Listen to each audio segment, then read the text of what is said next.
Rodney, how long does it take them to make the drive? Well, because of the kids and they make it a kind of a road trip, they do it in 2 days. That 2 days? Well, they stop overnight in. That seems fast to me. Well, actually, you could do it in a day. If you have 2 drivers, drive straight through. I'm too old for that. Good evening, everyone. Hey, Beck. Hello. I just wanted to let you know we are just about to start the meeting. Mayor Pro Okay. Tem Henderson will be starting the meeting for us. We're ready now. Okay. All right, thank you, Becky, for that. At this time, we'll call the City of Gardena March 23rd, 2021 council meeting to order. Madam City Clerk, would you call the roll, please? Mayor Pro Tem Henderson, Here. Councilmember Tanaka, Here. Councilmember Kaskinian, Present. Councilmember Francis, Here. Mayor Serta. She's en route. Thank you. All right, at this time, I will go public comment on closed session. Madam City Attorney, is there anything to report out of closed session? We didn't have it. We did not have it, so there was nothing tonight. You're on. Are the pledgers here? Are the pledgers here? I don't see them. We'll check with Becky. Give us just one moment, please. Okay.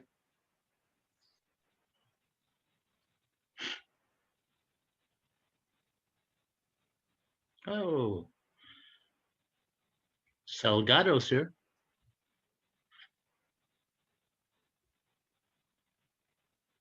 Had to change my view. All right. How you doing, Arian?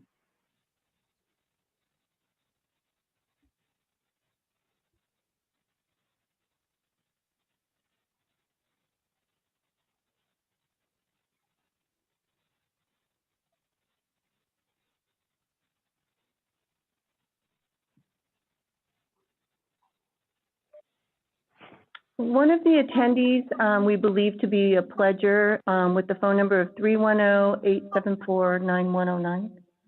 If you could please raise your hand if you are the other pledger, who is Nasir Smith.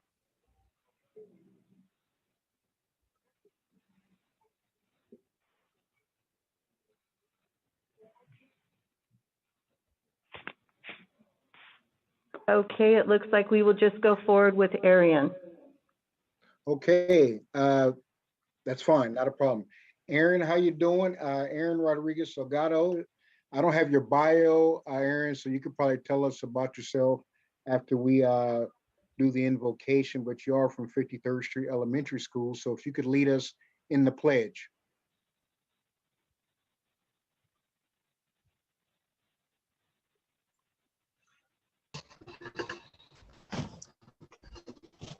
Please stand. Put your right hand over your heart. Ready, begin. Pledge allegiance to the flag of the United States of America and to the republic for which it stands, one nation, under God, indivisible, And justice for all. under God, indivisible, with liberty and justice for all. All right, thank you for that, Ariane. And at this time, I would like to ask Councilmember Rodney Tanaka to lead us in the invocation, if you could, kind sir. Oh, thank you, Mayor Pro Tem. I appreciate that. Let's pray. Father, we come to you tonight and we just thank you for your continued blessings, all the things that you provide for us. We ask you for continued vaccine distribution. We just pray that with all the people that are waiting for it or waiting for their second, that you would just make sure that those vaccines are provided and distributed. And Father, we pray for those that are suffering, the poor, the needy, the sick, those that feel like they're lost right now. Please help them to find hope. Help them to be able to carry on and push forward through whatever it is that they're struggling with at this point.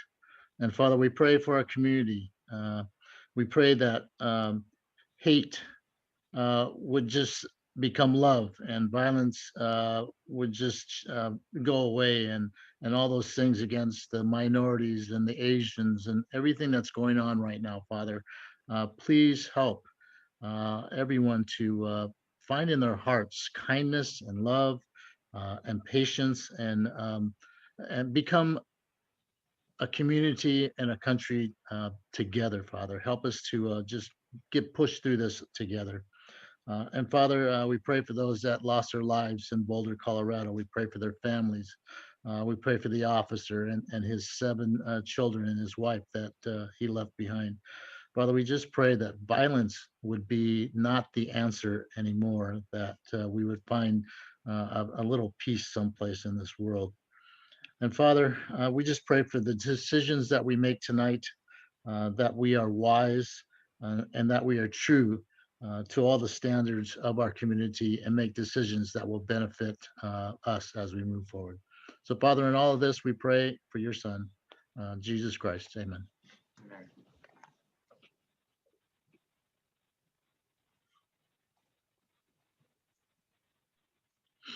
Thank you for that, Councilmember Tanaka.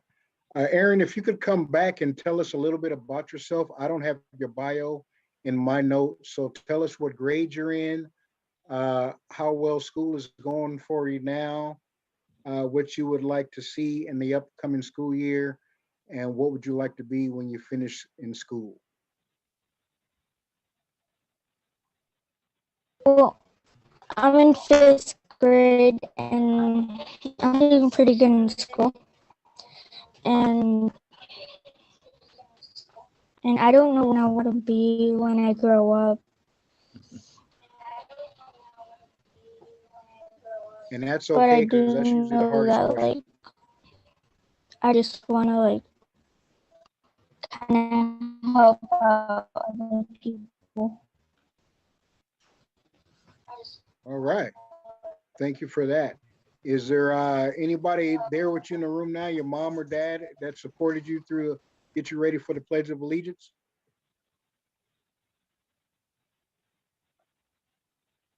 Yeah. Okay. Okay.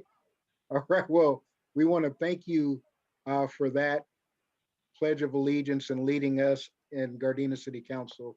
We appreciate that. So we're not going to hold you any further tonight. So if you have some homework to do, please go ahead and get at it and everything. And we look forward to you doing this again. And good luck in this school year coming up.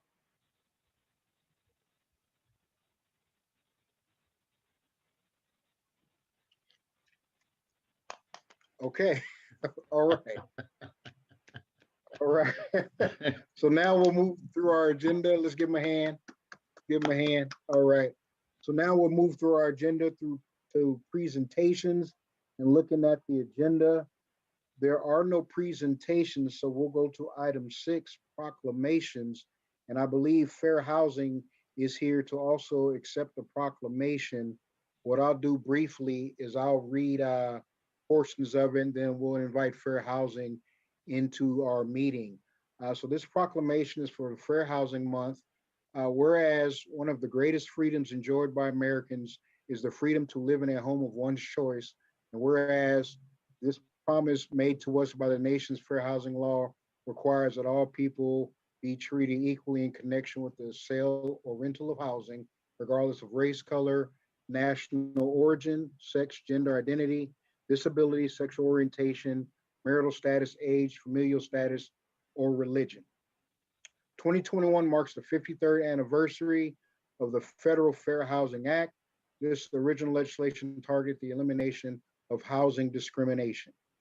And Mayor, I see that you have arrived, so I'm gonna read down to where it says now, therefore, that'll be your cue to come on in.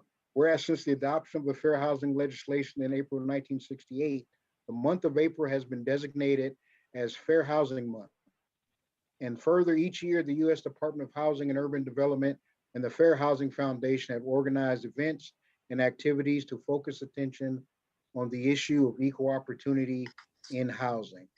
And now, therefore, Madam Mayor.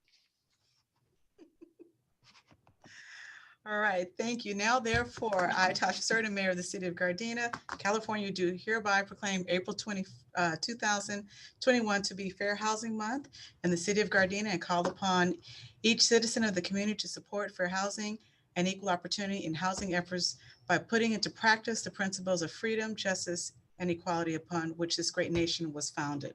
Thank you, Mayor Pro Tem, for starting this meeting off earlier today. Now, I do believe we have a representative here from the Fair Housing, Mr. Ricardo Navo. He's the outreach coordinator. I hope I didn't butcher your name too much. Good evening, council members. It's Nicandro, but it's a pleasure to be here. So my name is Nicandro Nava. I'm the outreach coordinator for the Fair Housing Foundation.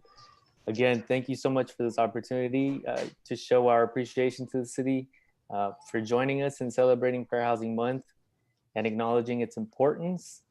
We are proud to represent the city of Gardena as its fair housing provider, and we look forward to another year of working together with the city. Thank you very much. We appreciate that. Okay, with that being said, let's move on to the DMV Donate Life California Month.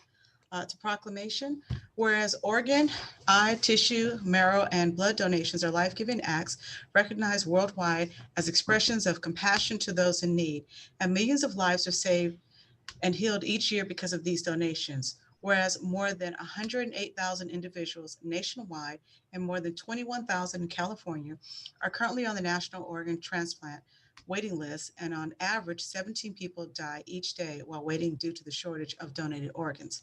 Whereas the need for donated organs is especially urgent in Hispanic, Latino, and African American communities, and a single individual's donations of the heart, lungs, liver, kidneys, pancreas, and small intestines can save up to 8 lives. Whereas the donations of tissue can save and heal the lives of more than 75 people and decrease organ donors saved more than 33,000 lives in the last year, the most ever. I'm sorry, I meant to say deceased organ donors saved more than 33,000 lives last year. Whereas any person can register to be an organ, eye, and tissue donor, regardless of age or medical conditions. And over 17 million Californians have signed up with the state authorized Donate Life California donor registry to ensure their wishes to be organ, eye, and tissue donors are honored. Whereas the California residents can sign up with Donate Life California donor registry online or when applying or renewing their driver's license or ID cards at the California Department of Motor Vehicles. So we, at this time, therefore, proclaim April 2021 to be DMV Donate Life California Month in the city of Gardena, and encourage all Californians to check yes when applying for or renewing their driver's license or ID cards, or by signing up at www.donatelifecalifornia.org or www.donevitacalifornia.org. That's a second website that you can donate to.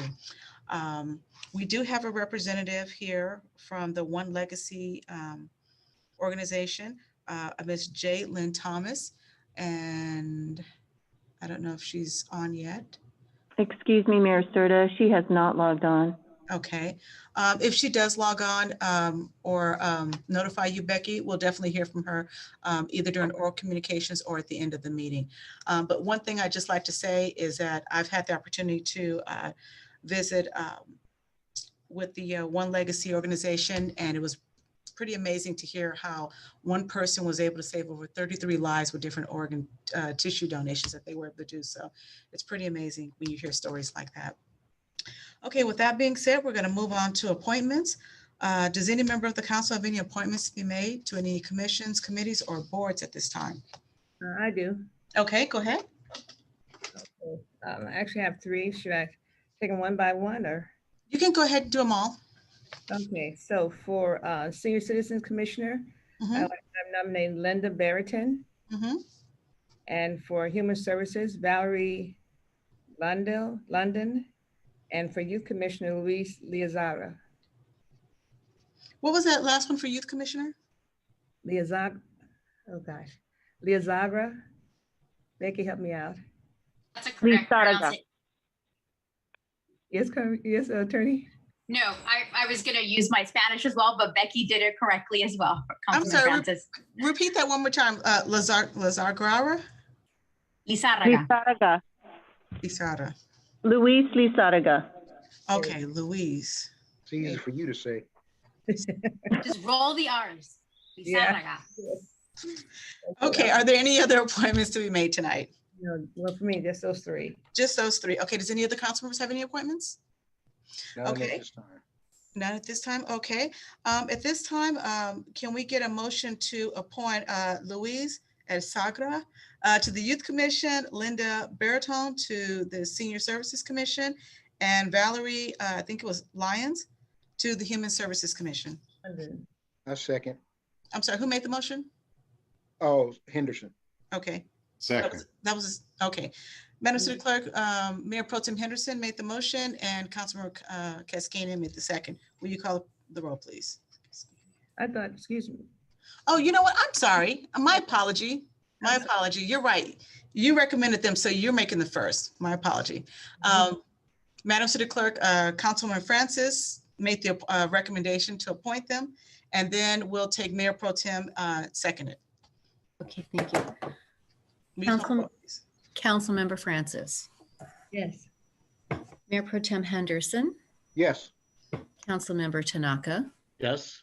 Councilmember Cascadian. Yes. Mayor Serta. Yes. Okay, that being said, moving on to the consent calendar. Madam City Clerk, do we have anybody from the public that wishes to speak on any item on the consent calendar? Madam Mayor, we do not. Okay. Does any member of the council have any items that they wish to discuss separately?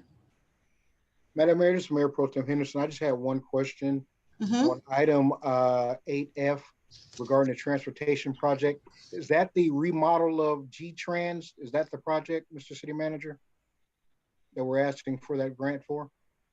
1 second, Mayor Pro Tem. I'm trying to make my way to that item.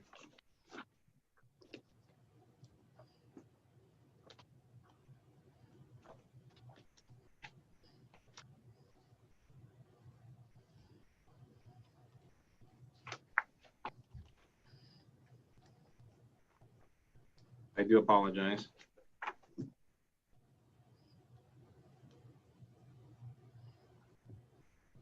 That is for the, these are for electric buses, actually. Okay, thank you. All right, no questions, that's it. Okay. That being said, can I get a motion to approve the consent calendar as is? So moved. Is there a second? Second. Okay, Madam City Clerk, there was a motion made by Councilmember Tanaka and a second by Councilmember Cascanian.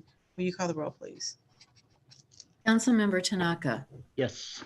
Councilmember Cascanian. Yes. Mayor Pro Tem Henderson. Yes. Councilmember Francis. Yes. Mayor Serta. Yes. Next is Planning and Environmental Quality Commission action sheet. Just of note, the March 16th, 2021 meeting was canceled. Next, we're going to move on to oral communications. Madam City Clerk, do we have any speakers tonight for oral communications? We do. Okay. Okay, first one that we have up is Mary Santa Maria. And I believe that's it for now. Okay. I'll check again after she speaks. Okay, I would like to remind our speaker that you are limited to 3 minutes. We do have a timer on the screen here, so we just ask if you can keep your remarks just to our 3-minute mark. Okay, let's go ahead.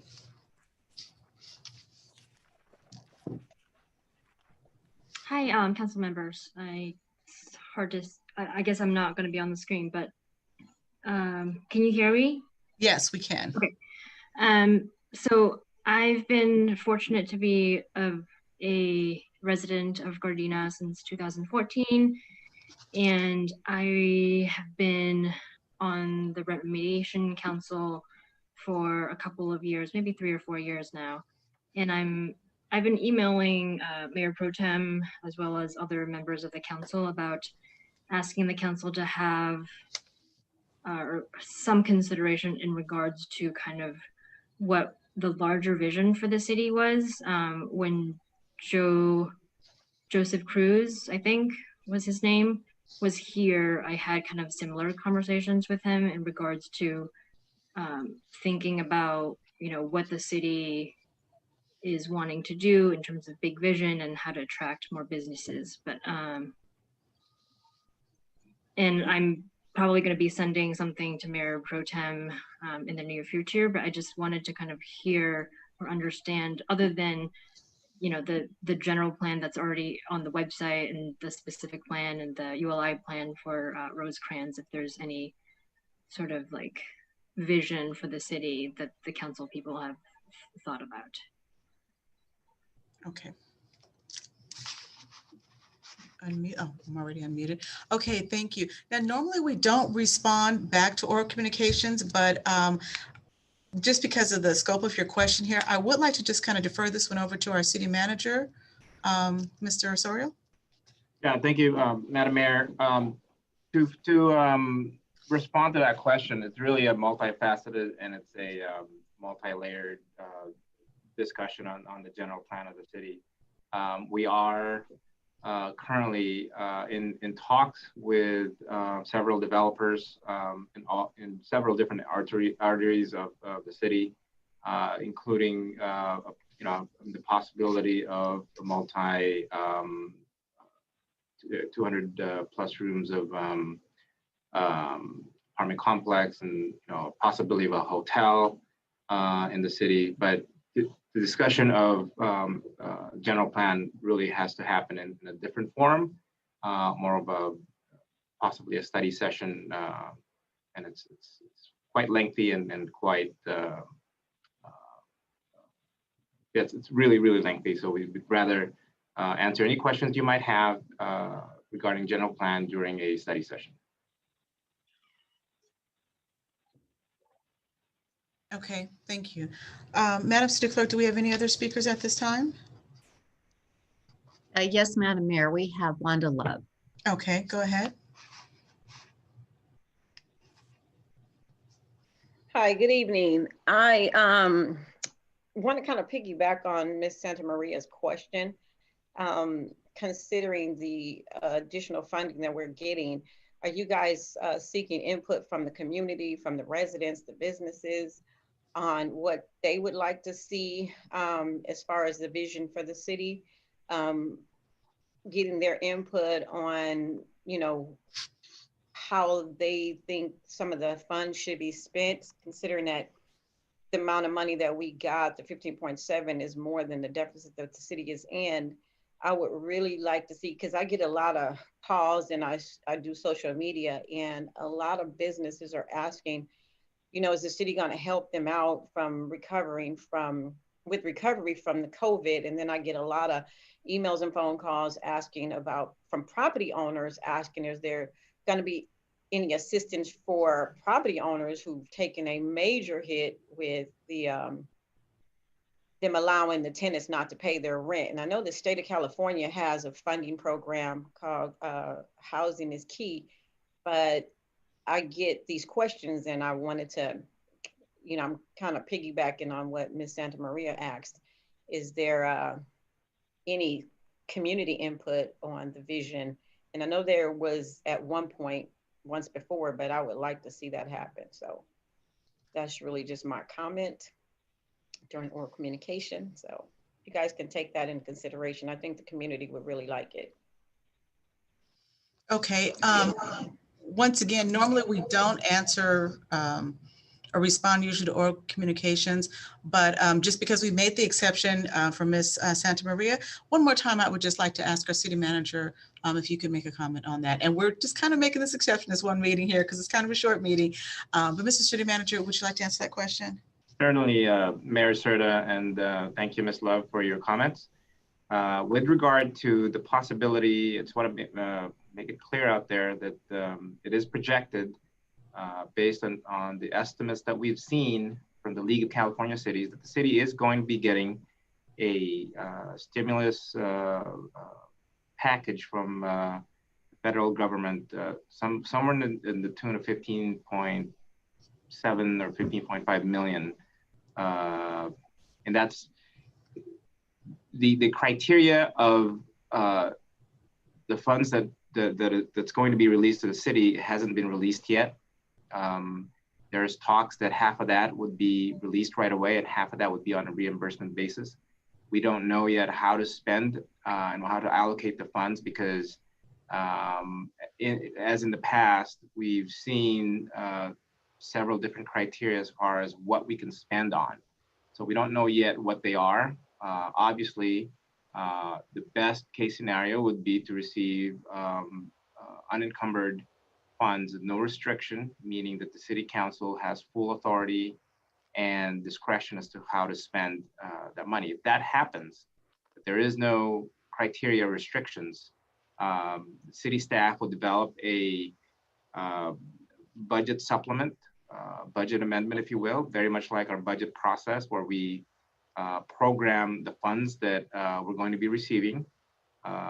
There's going to be obviously input from the city council. There's going to be some public input as far as how these funds are going to be spent. And ultimately, it's going to be a policy decision from the city council if they approve of city staff's recommendation as far as how to spend the money. Okay, thank you. With that being said, Madam City Clerk, do we have any other speakers? No, we do not, Madam Mayor. Okay. All right. With that being said, let's move on to departmental items. First item up is item number 12A. Mrs. City Manager. Mayor, Serta, members of the City Council, agenda item 12A is introduction of ordinance number 1825, amending the zone code, making changes to the Title 18 of the Gardena Municipal Code, primarily relating to amenity hotels, but making other changes as well. On March 9, 2021, the City Council held a public hearing on changes to the general plan, land use plan, and zoning code relating to amenity hotels. After the public hearing, Council adopted resolution number 6948, approving the mitigated negative declaration and mitigation monitoring and report program for the changes, adopted resolution 6499, increasing the floor area ratio in the commercial and industrial areas for specific use, and directed staff to provide a revised version of the ordinance amending the zone code. The ordinance has been amended to address the council's changes. Council may discuss further, but any changes not previously considered would require a new noticed hearing. There is no financial impact. What's required tonight is to introduce ordinance number 1825. Okay. At this time, before we introduce the ordinance, I'd like to open it up. If there are any questions or comments at this time? Madam Mayor, I had a couple questions. Sure, go ahead. With regards to, I guess I probably was doing too much reading, but could you help me understand? I saw one lot size of a ½ acre, and I see another lot size of a ¾ acre. And I was trying to figure out which one, how it applied. But it depend on the whether it was in this commercial zone or manufacturing zone. And then I thought we decided on a ¾ acre. I mean, not decided, but I thought the consensus was a ¾ acre for all of them. Is that correct, or did I read incorrectly? Councilwoman Francis, if you can help me out by pointing where it is that you're seeing these numbers, then I can figure out if I didn't catch one of the changes that we were supposed to. One was on page 151. Okay. In the draft ordinance, it says the lot size minimum is ¾ of an acre in the draft ordinance. Mm-hmm. That is page 142 of mine. Okay, 151, where it went to ½ an acre. Was that the previous? 151, that's your last staff report. That was the staff report from the meeting of March 9th, 2021. So we didn't re-edit the staff report. We just provided the staff report again for council, so they wouldn't have to go back to the previous agenda link and find the last staff report. So the earlier staff report reads exactly as it did for the previous meeting, but as indicated on the cover page of this staff report, the amenity hotels are on 0.75 acres, and that's what the current ordinance before you provides for. Okay, and it had nothing to do with whether it was in manufacturing or commercial or on arterials. That was going to be it straight across the board. Is that correct? Or did I? Regardless of which zone an amenity hotel would be in, it would have to be a 3/4 acre minimum. At least. Yes. At least. Okay, that's the minimum. Okay. All righty. So if they came in under less than a 3/4 acre, they found the site was less than 3/4 acre, would that require an additional use permit process or just? They could try to apply for a variance, but basically they would be precluded from developing that site with the hotel at 3/4 of an acre. The council is establishing the minimum by this ordinance.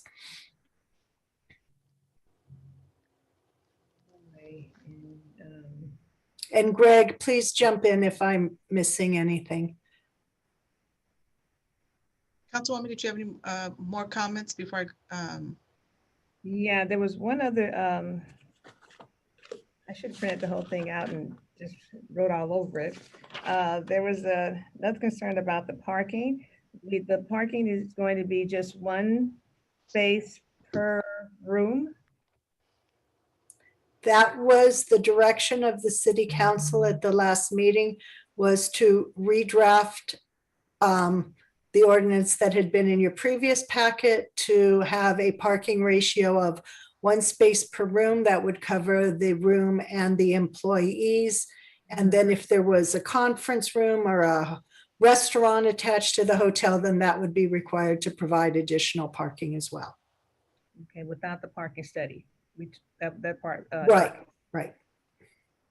All right. Any more questions, Councilwoman? No, I think that's about it. Okay. Thank you. Okay. Since the last council meeting, I took a little time to visit a boutique hotel. I actually spoke with somebody who worked in the hotel industry, and I was kind of understanding a little bit about the difference in hotels as far as how, employees do get charged, for parking, and which was new to me because I really wasn't aware of that. And just learning how, that's customary in all the different hotels that, this person had worked at, and they worked in management. And then also too, I was learning about the differences of why some hotels will need more parking. For instance, if you're a hotel that's, let's just say if you're driving to Palm Springs and you're near a main road, you would have more parking there because people are usually driving in, versus if you're near an airport and you're flying in, you would have less because more people are going to be Ubering in. But along with speaking with, people, a specialist, I should say, in the hotel industry, I did visit a boutique hotel locally here, and I really saw the benefit of not necessarily having one-to-one parking. And I think it might be in our best interest if we were to consider going to a 0.85 parking, just because all of the parking spaces weren't utilized. And being over the past 2 weeks, learning a little bit more about this, I see where it could be much more beneficial to us to consider that option there. So that's going to be a recommendation that I'm going to make to the council before we get ready to introduce this ordinance, to consider the option of going to a 0.85 versus a one-to-one parking. Oh, Rodney, you had your hand up? Okay, so I'm kind of I'm kind of did what you did in regards to this, because I know we beat this parking issue up like a dead horse and then kicked it a few times. But I also had to think about what the COG was presenting just recently too, and it just kind of it came that I started thinking about the local travel network. All the South Bay cities right now are pushing the local travel network, and that means that they want to push less cars, and they want to push less traffic. And to do this, because they're talking about short trips, they're talking about electric vehicles that are slower than gas vehicles. They're going to bikes. Bikes, more motorized scooters, They're even talking about how incorporating slow speed golf carts into your communities. Now, this is not going to happen right away, but they're talking about those types of issues where there's less cars. So when you start talking about these hotels that need less parking, then it makes sense, like you had just explained, why you wouldn't need a one-on-one, and an 8-5 would make more sense. But with the way that communities are starting to think now, I believe that we don't need the one-on-one, and that was just kind of my thoughts during the week. I mean, this thing racked my brain. We talked about this for almost an hour and a half just on this one topic. So I did what you did, and so if you present that as an 8-5, I'm probably just going to jump in on that too. Okay. Councilmember Cascanian? Thank you, Madam Mayor. I did the same thing too as well. I did talk to some builders, actually myself, 4 different builders, that 2 of them, they were thinking to come into the city. And I did explain to them, the issue. And, I asked them what they think about the parking, and they said, well, that's the major issue that they're experiencing right now all over whenever they build a hotel. So anyway, they suggested me that 0.85 will be a great idea to do it. But, most of the cities, they're requiring 6 rooms parking per employees, like how we're going to have, you have to have 6 rooms per 1 employee parking lot. Okay. So, if we go to 0.85 and we still have 0 for employees, that's going to make it tight. Okay. So I drove to El Segundo to a boutique hotel that they built it as a 0.85. And I talked to the receptionist if they have any problems, with the patron, they coming to park the vehicles, the clients. So she said that because of the COVID, they don't have any issues right now for past, 13, 14 months. But at some points, like when the peak season comes in, yes, they are experiencing some problems with the parking, and they have agreement with adjacent building that they have subterranean parking, and that they park over there, on the underground subterranean parking. So I don't know. I mean, it's a catch-21, I guess. If we're going to go with 0.85 and we give 6 rooms per parking for the employees, so it's, I don't know if that's going to wash that. So we're going to be on the same square. We're going to require the same parking. So I don't know. This is my opinion. So let's see what's best. Okay. Madam Mayor, this is Mayor Pro Tem Hinge. Oh, go ahead. No, go ahead, and then Councilman Francis. Yeah, I was going to say, so I think we all did the same thing this weekend on this topic and everything. And I think what Councilman Cascanian's talking about is if you reduce the number from a whole number down to a percentage, anywhere between 0.85 to 0.87, it would be helpful to have some sort of easement with an adjacent business. So therefore the employees aren't gouged for paying for parking. And I think that's what Councilwoman Francis was talking about at our last meeting in regards to that. So if we were to, have a discussion again between 0.85, 0.87, whatever that number is, I think we should be able to put in there that there's got to be some sort of easement worked out with the hotel, depending on what amenities they have and whatever the adjacent business would be. So at least employees would have some place to park, because they wouldn't be there all day anyway, like a resident. And see if we can add that into our ordinance, that there's some sort of easement working in that. So how would that work, Mr. City Manager? May I answer that? Oh, yes, please. Mayor Pro Tem Henderson, the ordinance provides for that essentially right now. If you set a parking standard, it provides that if they do a share, they come up with some sort of parking study, and that could be a shared parking study, they could reduce the amount of spaces they needed. So if you left it at a 1.0, but they could get adjacent parking, then they could maybe drop it to a 0.85. I think, and again, Greg, please jump in on this. I think it's difficult to draft an ordinance to say you have a 0.85 parking standard, but you have to get an easement from an adjacent property owner. There's absolutely no guarantee whatsoever that there would be parking on an adjacent property, or that that adjacent property owner would be willing to make that parking available, or make it available at a reasonable price if they knew that the hotel developer had to have that parking. I've never seen anything like that. Greg? Yeah, I agree. If you condition cooperation of any third party, that third party has all the power and therefore has the opportunity to name their price. So you've got to be careful how you do that. Okay, Councilwoman Francis?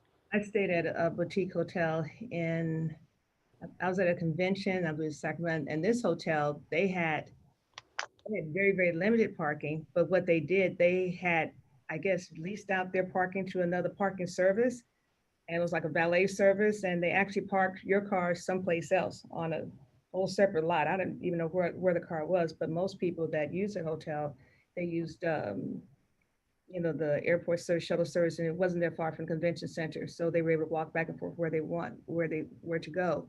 I still think that at least one per room that allows for employees to park. And also, if they're visitors, if a guest happens to have a visitor from out of, come there that's in town, in a hotel, they go visit, at least they have some place to park their car. And also, if there's a coffee shop or something that's attached to the hotel and folks want to come in and just grab a quick bite to eat, as sometimes some of the hotels do have nice restaurants, at least you allow for that. So I was just thinking, it's kind of hard. It's very difficult to predict what all we can do is put down the best situation possible to allow for future possibilities. And if it turns out that we don't need it, then they'll have extra parking. And as you sometimes mention yourself, Madam Mayor, sometimes you get in late, you don't want to have to search for parking. You just want to get in there and get out. And if there's lots of parking available, then that's okay. Yeah, Councilmember Francis, I want to clarify. When you say if there were a restaurant attached, that would require it have its own parking count in addition to it. So let's say a restaurant required 4 spaces for every 1,000 square feet, and it was a 5,000 square foot restaurant. If my math is right, they would need an additional 20 spaces on top of whatever your space per room is. So a different kind of use than just a straight hotel room will require the additional parking. Some hotels have a little bar area for guests that want to come down, and it's not, they just want to come down and relax, have a drink, sit down and kind of relax at the end of the day or whatever the business is. And also keeping in mind the kind of traveler that might be attracted to our hotel, since it's next to SoFi Stadium and the other arena that's coming in. These folks may drive in, from San Diego or from Inland Empire, just come in to spend a night to go to a game. So I really don't think people, while we're pushing fewer cars, I really don't think people are ready to give up their cars yet. So anyway, that's my feeling on it. I think we're probably better off in the end, but 0.85 is like 80%, and the hotels, they aren't always filled. I guess we're looking at 100% capacity, but you got to provide for that and some of them may, since they're on major arteries, transportation, public transportation is not what it should be. And you really can't get a whole lot of places where you want to go. We're not really near. It's not the best public transportation system in our city or surrounding cities. It will be one day, but for right now, it's not. So I just think we should just provide for it. In addition to guests, there will be staff. And we have to, Madam Mayor, can I add one more thing, please? Sure. I'm sorry, Councilwoman, were you finished speaking? yeah, I'm finished. Now, I won't belabor the point, but No, it's fine. move on. Councilman Cascanian, go ahead. Yes, thank you, Madam Mayor. This hotel that I spoke with the receptionist, it's on Sepulveda and Grand. It's in a Segundo. And I asked them, how busy are they? What's their capacity? They said most of the time they are between 80 to 85%, full with the rooms because they are close to the airport, close to the businesses, local businesses, that they have all that big high-rise building businesses in there. And summertime, they do run out of parking. They have approximately, I think she mentioned 80 rooms and they have 72 parking. Okay. So, I'm assuming, so that's what it was, approximately like 0.85. I'm assuming the numbers if they calculate it. That's good to know. Okay. So I have a question for Greg, and we're going to open up because I think we have a couple of people from the public to speak.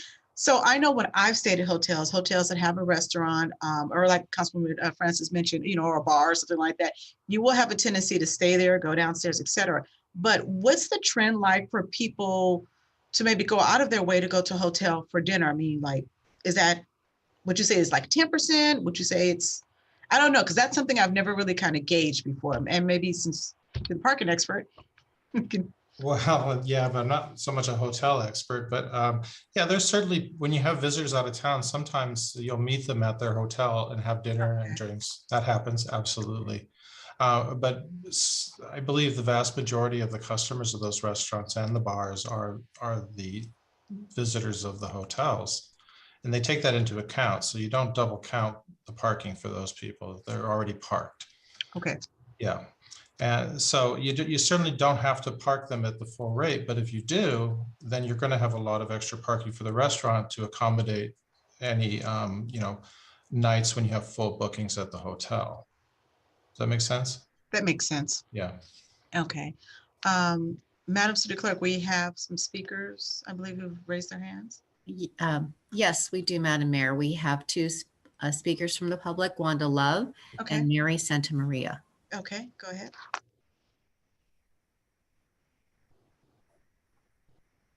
Hi, good evening. I am so glad to hear that you guys are reconsidering the parking after listening to the last council meeting. But I want to just kind of tag onto something that Councilman Tanaka said. The push today is to get people to use different forms of transportation other than vehicles. And I think whether we want to give up our cars or not, there are a lot of people that have given up their cars that will take other means of transportation. The other thing that I wanted to mention was to change the parking to 1-to-1 ratio for parking is unrealistic. It's not business friendly, it's not developer friendly. So if we're looking to attract developers to come into the city, we have to address this parking situation because everyone knows that parking is an issue everywhere, no matter where you go. I'm not saying throw caution to the wind when it comes to parking, but we really have to be more considerate. 1-to-1 is just not, I don't think that's going to make us look business friendly like we want people and developers to believe we are. That's a hard line. So I'm really glad to hear you guys considering making that change. And I mean, I would like to see it reduced a little more than that. But to Councilwoman Francis' concern, when you look at the Jazz Fest that we have at Raleigh Park, people will do what they have to do in order to attend the event or the facility that they are destined to go to by any means necessary. We don't have parking for the Jazz Fest, but yet the year that we had Frankie Beverly there was 10,000 people in that park and we managed to work it out. So given that we get a hotel developed in the city or hotels developed in the city, we're going to look at some times where those hotels are going to be full to capacity when you're looking at the Super Bowl coming and the Olympics coming, but we can't miss out on development opportunities based on parking. So I'm really glad to hear that you guys have went back to the drawing board and visited some boutique hotels and reconsider the parking, because the parking is going to be an issue with developers across the board, whether it's residential, hotel, or any other type of business. So I hope you guys, you know, make the right decision based on this parking thing, because I really want to see the city grow, and I don't want to see parking being the one thing that holds us back. It's going to make Spencer's job extremely difficult. Thank you. That's all. Okay, thank you. Next speaker.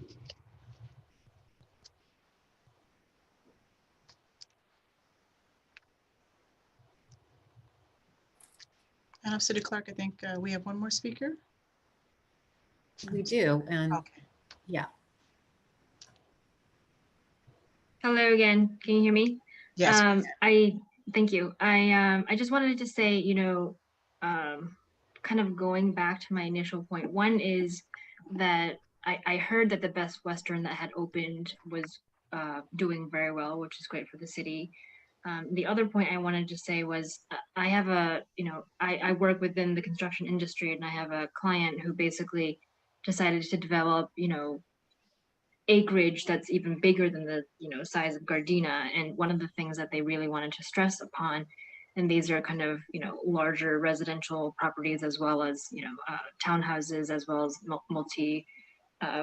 multi-family housing, apartments and all that stuff.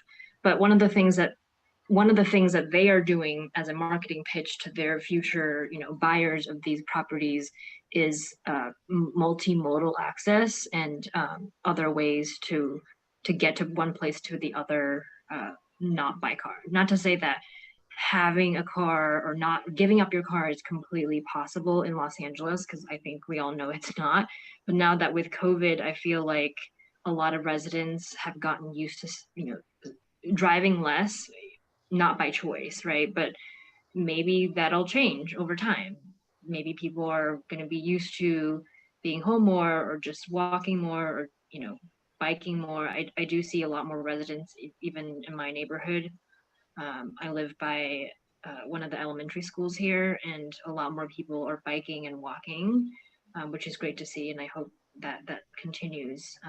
But in terms of the one-on-one issue, or the one-to-one ratio issue, you know, it's a valid concern, because I don't think any of the other cities around us, I think that is their ordinance as well, as one-to-one, to kind of address the parking issues. But I'm glad that there's another revenue opportunity for the city that's not the casino, but maybe that's just my opinion. Thank you. Okay, thank you. Let me ask you a question. Since we do have the Best Western Hotel right there on Western, how is the parking there? I haven't had a chance to have there. How the neighbors look? Because I've passed by times when the parking lot is full, and I was wondering where other people might park. The streets are full too. I guess that's my greatest concern. Some of the areas that there are good housing sites for development. We just want to make sure that whatever development goes in, we're going to be good neighbors. That's all. That's my question. That whatever goes in, there will be enough parking for everybody. That hotel guests aren't parking on the street because they can't find parking.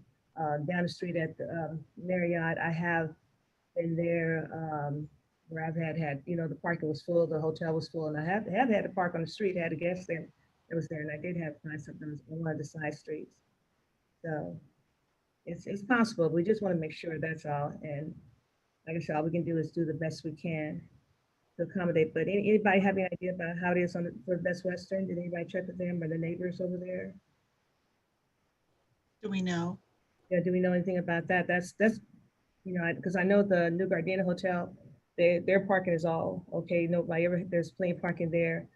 Some of the other hotels at Hollywood Suites over there in El Segundo and Vermont, the park is pretty much all taken care of there. But they've that particular place has reinvented themselves several times, so I'm not quite sure.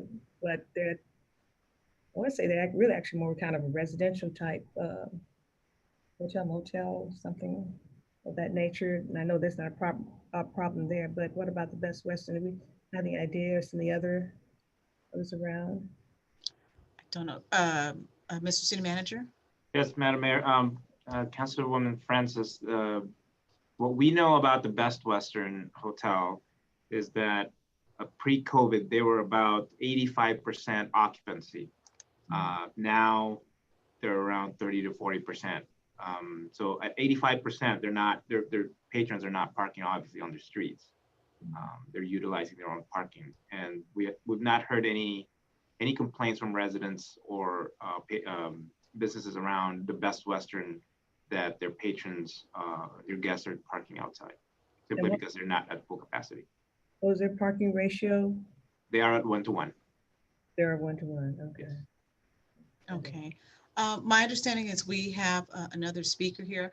I would like to remind some of the other people who are in the queue on this agenda item, you are given the opportunity to speak one time. I noticed some hands are up a second time, but you have to put all your comments in that one time you speak, okay? Mr. City Manager, Madam City Clerk, go ahead.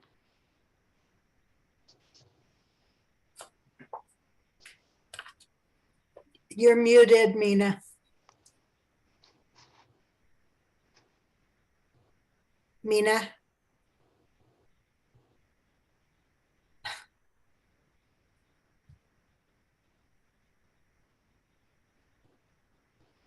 Okay, give her just a second. Okay, yes, Mr. Ahmed is our next speaker. Okay, thank you. Thank you. Hi, good afternoon or good evening, City Council and City Mayor. Thank you for letting me speak. So I really want to, I also did some research over the last 2 weeks, trying to see parking, looking at Yelp reviews, just trying to see the whole parking feasibility. I would recommend, and this is because we want to make sure this hotel does get built there instead of a apartment building, a hotel building. A hotel will definitely increase. It's a economic theory called the Keynesian multiplier effect. It's a multiplier. It's essentially it's an economic theory, and it essentially would come in true if it's applied to this business. If we do bring a hotel in, it will not only help the hotel, but will essentially attract more development around it. And this is really good development. It will be, for example, like fast food, coffee shops, essentially would help the neighboring economy within a 1 mile radius. So this hotel, I think, is really important. I was initially supporting a 1-to-1 ratio, but I would say, why don't we just drop it down to 0.90? So essentially it's just going down by 0.1, 0.10. So essentially it's just going down by 1/10 of the original amount. So I would say go down to 0.90. Also look into even helping the developer with underground parking under the current hotel the agreement for the TOT development agreement. Go ahead and incorporate funding for underground parking. So essentially it would be a bonus for, up to a certain amount, per parking spot. So it could be, let's say $20,000 per car per underground parking would be the maximum, revenue reimbursement over a 20-year period, fixed at 20 years. So that's what I would recommend. Also, I would recommend Gardena Transit to look into the MTA micro model. So essentially, we can even get that model to connect, the business patrons that are at the hotel to, door to door within Gardena, and to major transportation corridors, for example, Vermont Artesia Transportation Hub, and other major points within our city. So those are some things I would recommend. Thank you so much. Okay, thank you. Okay. With that being said, I think we've heard from everybody, and I see now when staff gives us a big task like this, everybody goes out and does their homework and go visit hotels and do their own research here. So very good. If there's no more discussion here, are there any I'd like to just at this time, I guess you could say, change the introduction of the ordinance here to, hold on, let me get back to my council notes here. Madam Mayor, before you speak, I want to ask Lisa one more question if I could. Okay. Please. Lisa, you did say that if one of the amenities selected by the developer is a restaurant, they would have to redo their own parking study anyway, correct? So a restaurant, I don't know that that's necessarily an amenity, but if there's a restaurant, a coffee shop attached to the hotel, or a coffee shop, or a, fine dining type restaurant, because some hotels, especially down in the beach cities, have really nice restaurants attached as part of the hotel. And it was more than just the go down to the bar, for the patrons and grab a drink, or have the breakfast bar type thing that Hampton Inn, for example, does, then yes, they would have to park the restaurant at whatever a restaurant ratios are. Now, they could submit a study that says there's a certain overlap between the hotel patrons and the restaurant patrons, so maybe it's a slight reduction, but they would have to have a study to justify that. Staff wouldn't on their own to be able to go, oh, well, you get 10% credit for hotel patrons. They'd have to prove that. Okay, thank you. Second question. How does the discussion of an easement get invoked? Where would that discussion happen? Just depends on where the project is? Well, if, let's say there's a property that comes in, let's use the Flint property. There's no development proposed there right now. But let's say somebody wanted to come in and give us a 200-room hotel, but they couldn't, but Flint wasn't selling enough property. And I realize Mr. Flint's dead. The Flint organization wasn't selling enough property, but they could say, you could lease part of our casino parking. We don't need this much space for the casino parking, so you could enter into a lease. We'd require that lease to be recorded. The city has to have some assurance that we're just not getting a piece of paper from a neighboring property owner that says, yes, you can park here, and then that there's nothing to bind that once they open up.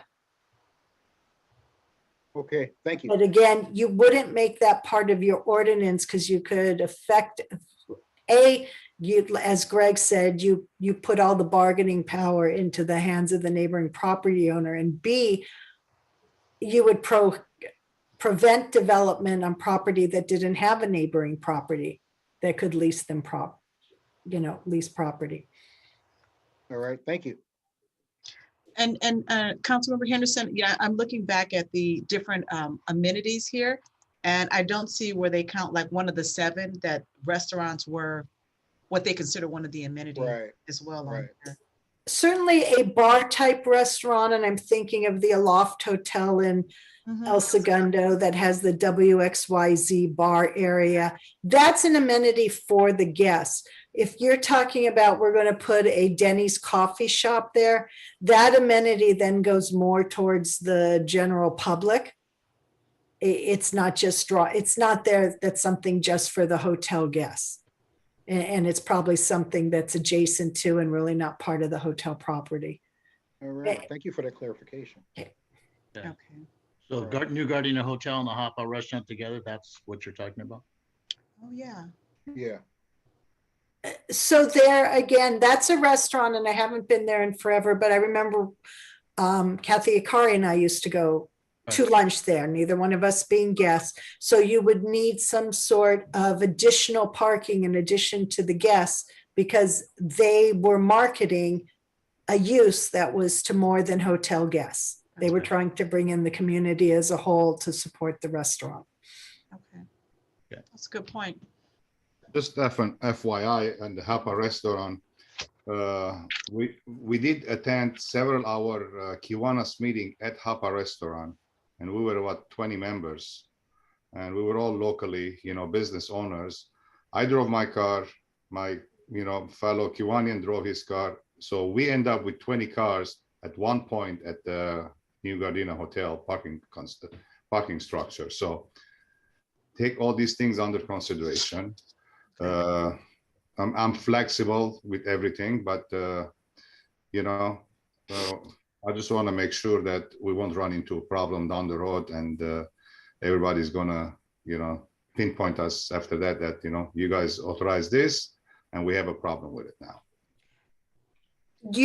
I mean, this ordinance won't be set in stone. If you did, remember, we're looking to hopefully get about 4 hotels in. I mean, hopefully no hotel would have a problem. But if you did see a problem, you can always go back and fix your ordinance. You know, thank you, Lisa, for saying that, because I was just about to mention that. I guess if we notice a trend of this here, I mean, like you said, nothing's ever set in stone, and a city like ours, we can make that decision to, you know, make some changes to, you know, if we're seeing that that is a trend where it's not enough parking as our hotels are starting to come in. So thank you for bringing that up. So are we going to go back, Madam Mayor, to 0.85 and 6 rooms per employee parking? I believe, I'm sorry, I'm trying to go back and forth on this new little PDF here. Where is this here? If Councilmember Cascanian, I did the math on that. If you go to 0.85 and 1 for every 6 rooms for employee, then you're back to where the ordinance is drafted now at 1 space per guest room for guests and employees. So you haven't made a change then. Well, do you think that will attract the builder since it's 0.85 and he will say, well, I have fewer employees or some sort of? No, because you didn't base it. First off, you're not basing it on the number of employees. You're basing it on the number of rooms. When you said 1 extra space for every 6 rooms, that comes out to about 0.17, 0.165 per room. When you add that to your 0.85, you get to 0.16, you get to 1.01 spaces per room. So you're right back at where the ordinance is drafted to before you. Yeah, but that one was the initial recommendation from you guys, 0.85 and 6 rooms per employee, right? No, it was 0.85. And No, 0. With 0 employees? Yes. And 0. The code currently is 1.0 with 6 spaces per one space for every 6 rooms for employees. So essentially the current code is 1.16, 1.17 space per room. The draft ordinance was 0.85 per room. Planning Commission had recommended going to the 1.0, or to not change it at all, rather. And then council's direction was 1.0 space per room to account for guests and employees. Okay. Does that answer your question? Yes, thank you. I was just checking my notes too over here on the computer. So thank you, Lisa. Yeah. Okay. So what I'd like to do is make an amendment to the ordinance that we're looking to introduce, 1825. And Carmen, please step in and correct me if I do this wrong here. But I'd like to make one of the changes, changing the parking ratio to 0.85. And also, I believe before we had the recommendation of, at our last meeting, 0 spaces for employees. If I'm incorrect in that, I'd like to make it. That is correct. Okay, so keep that the same. So the only difference, I'd be looking at making a motion when we introduce this ordinance would be going to 0.85 for parking space. And that would be amendment to section 10 of the ordinance, which is at the bottom of page 12. So it would have the exact same language for amenity hotels, but say a parking ratio of 0.85 space per guest room to account for guests and employees. Correct. So Madam City Attorney, I need your help on this one here because I'm just doing an introduction of an ordinance here. I know the council would have to agree on this, and at the last meeting, we agreed, we took a vote, but now I'm introducing the ordinance. Give me some direction here. So at the last council meeting, you were giving us direction as to what to bring back. It wasn't a formal finalized, and as we stated in the staff report, it could always be amended. So the motion that you would be introducing the ordinance 1825 with the amendment of a 0.85 per guest room. Everything else would stay the same as it is currently drafted in this attached in this ordinance 1825 that has been attached to this staff report. Okay, got it. And then we'll vote at the next meeting because I'm introducing it right now. You take a vote. So you're doing your first reading. You're taking an introduction tonight. Okay. Does she need a second? She does. Yes. Okay. Second. So with the one amended changes is going to 0.85 for the parking space. So I'll make the motion. Councilmember Tanaka is making the second. Madam City Clerk, will you call the roll, please?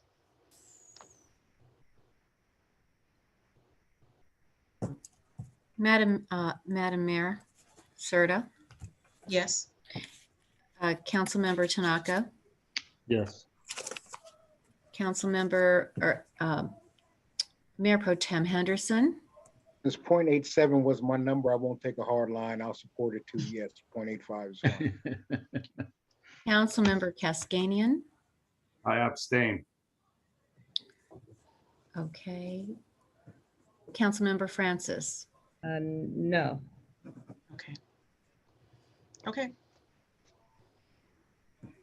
All right, next item up will be item number 13A.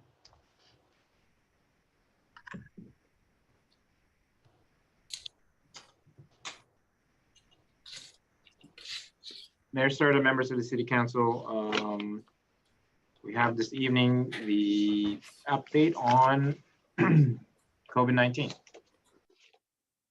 Okay, go ahead.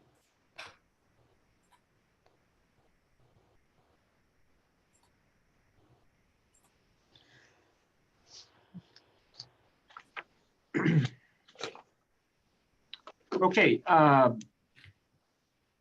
As of March 23rd, 2021, our total case count in the city of Gardena is at 6,140 cases. That is up 46 cases from the last time I reported. Total death count is 171. That is up 1 death from the last time I provided an update, and we are still 4th in the South Bay as far as ranking on infection, and our infection rate is at 10.35%. Over the last 2 weeks, the number of positive COVID-19 cases increased by 0.71%, with an average daily increase of 0.05%. In comparison, LA County has experienced a 0.70 increase over the last 2 weeks. Our healthcare facilities and local hospitals are no longer experiencing surges, which is good news. Long-term care facilities remain stable. The South Bay infection rate, among all 15 South Bay cities, Inglewood still has the highest infection rate at 12.28% per capita, followed by Hawthorne at 11.88, Lawndale at 10.8%, and Gardena at 10.35%. Some updates on our parks. So baseball and softball fields at Raleigh Park and Massachusetts Park, as well as soccer and football fields at Johnson Park, are now open for youth and adult sports upon reservation with required protocols in place. As far as LA County reopening updates, on March 13, 2021, LA County entered the red tier, allowing additional business sectors to reopen or increase operational capacity. Revised LA County Health Officer order is effective May 20th, 2021. Today, also the state released updated numbers. LA County's adjusted case dropped from 4.1 new cases per 100,000 people to 3.7 new cases per 100,000 people. The test positivity rate dropped from 2.0% to 1.8%, which is good news. And if the county continues to maintain current levels or declines in the case rate and test positivity rate, it is possible in early April for the county to move into the orange tier. The county needs to remain in the red tier for 3 weeks prior to be assigned to the orange tier. You can see the daily rate of increase and percentage change for the past 14 days continue to decline shown here on the right side of your graph. Some updates on our current vaccination status. LA County Department of Public Health is currently vaccinating individuals still in phase 1A and phase 1B, tier 1. These eligible groups include healthcare workers, residents of long-term care facilities, residents 65 years of age or older, education and childcare, and emergency services. Food and agriculture workers, people with serious health conditions and disabilities, people who live or work in congregate living spaces, janitorial, custodial, and maintenance services, and transportation and logistics have all been added to emergency services. To be vaccinated, you will need to show your proof of identity, proof that you live or work in LA County, and proof that you are an eligible group. For information related to eligibility list, visit LA County Department of Public Health's website. Individuals receiving their second dose must bring their white vaccine record card or electronic vaccine record and a photo ID to their appointments. Over 3.2 million doses of the vaccine have been administered across LA County. Over 1 million people received their second dose or the single dose Johnson & Johnson vaccine. Although the majority of LA County residents have not yet been vaccinated, the increasing rate of vaccination is anticipated to begin reducing transmission of COVID-19. These are our current vaccination locations. LA County, I'm sorry, El Camino College Vaccine Clinic at 3400 Manhattan Boulevard, Gardena Memorial Hospital, Angeles Community Health Center, Albertsons Pharmacy 108 at 1735 Artesia, Ralph's Pharmacy at 2201 West Redondo Beach Boulevard, Rite Aid Pharmacy at 1208 West Redondo Beach Boulevard, and Bond's Pharmacy at 1260 West Redondo Beach Boulevard. An update on the proposed city-sponsored vaccination clinic. We are in constant communication and talks with the provider as well as the the physician network that is going to be administering the vaccine for the city. The holdup right now is a bottleneck with the Blue Shield. So Blue Shield is the responsible entity that's providing the vaccine allocations. And I just received an update today that Blue Shield has a bottleneck and they're trying to work that out if possible in order to bring the clinic here in the city of Gardena. Madam Mayor, that ends my COVID-19 report. Okay. Does anybody have any questions or comments in regards to the COVID update? No? I just have one quick one, Madam Mayor. Go ahead. As far as I know, City Manager, Mr. City Manager, correct me if I'm incorrect, but testing is still very important. And we do have a COVID-19 testing kiosk at Raleigh Park that's open on Tuesday, Thursdays, and Saturdays from 9 a.m. to 3 p.m. So if you, and it's a walk up or a drive up, and you just need to make an appointment, it's free. And I know a lot of focus has been on vaccinations, but testing is still very important. So. That's correct, Councilwoman Francis. Yes, the testing aspect of the fight against COVID-19 is still in effect.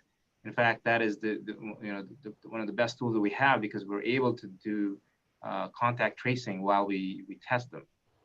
So yes, if need be, residents are encouraged to go get tested for free, and the test is relatively quick, 2-day turnaround. Okay, and then also we want to just let our community know too that I believe if not at the end of this month, beginning in April, sometime in April, we will be offering the vaccine at Raleigh Park as well. And granted, you'll have to, same thing, make an appointment to go there as well.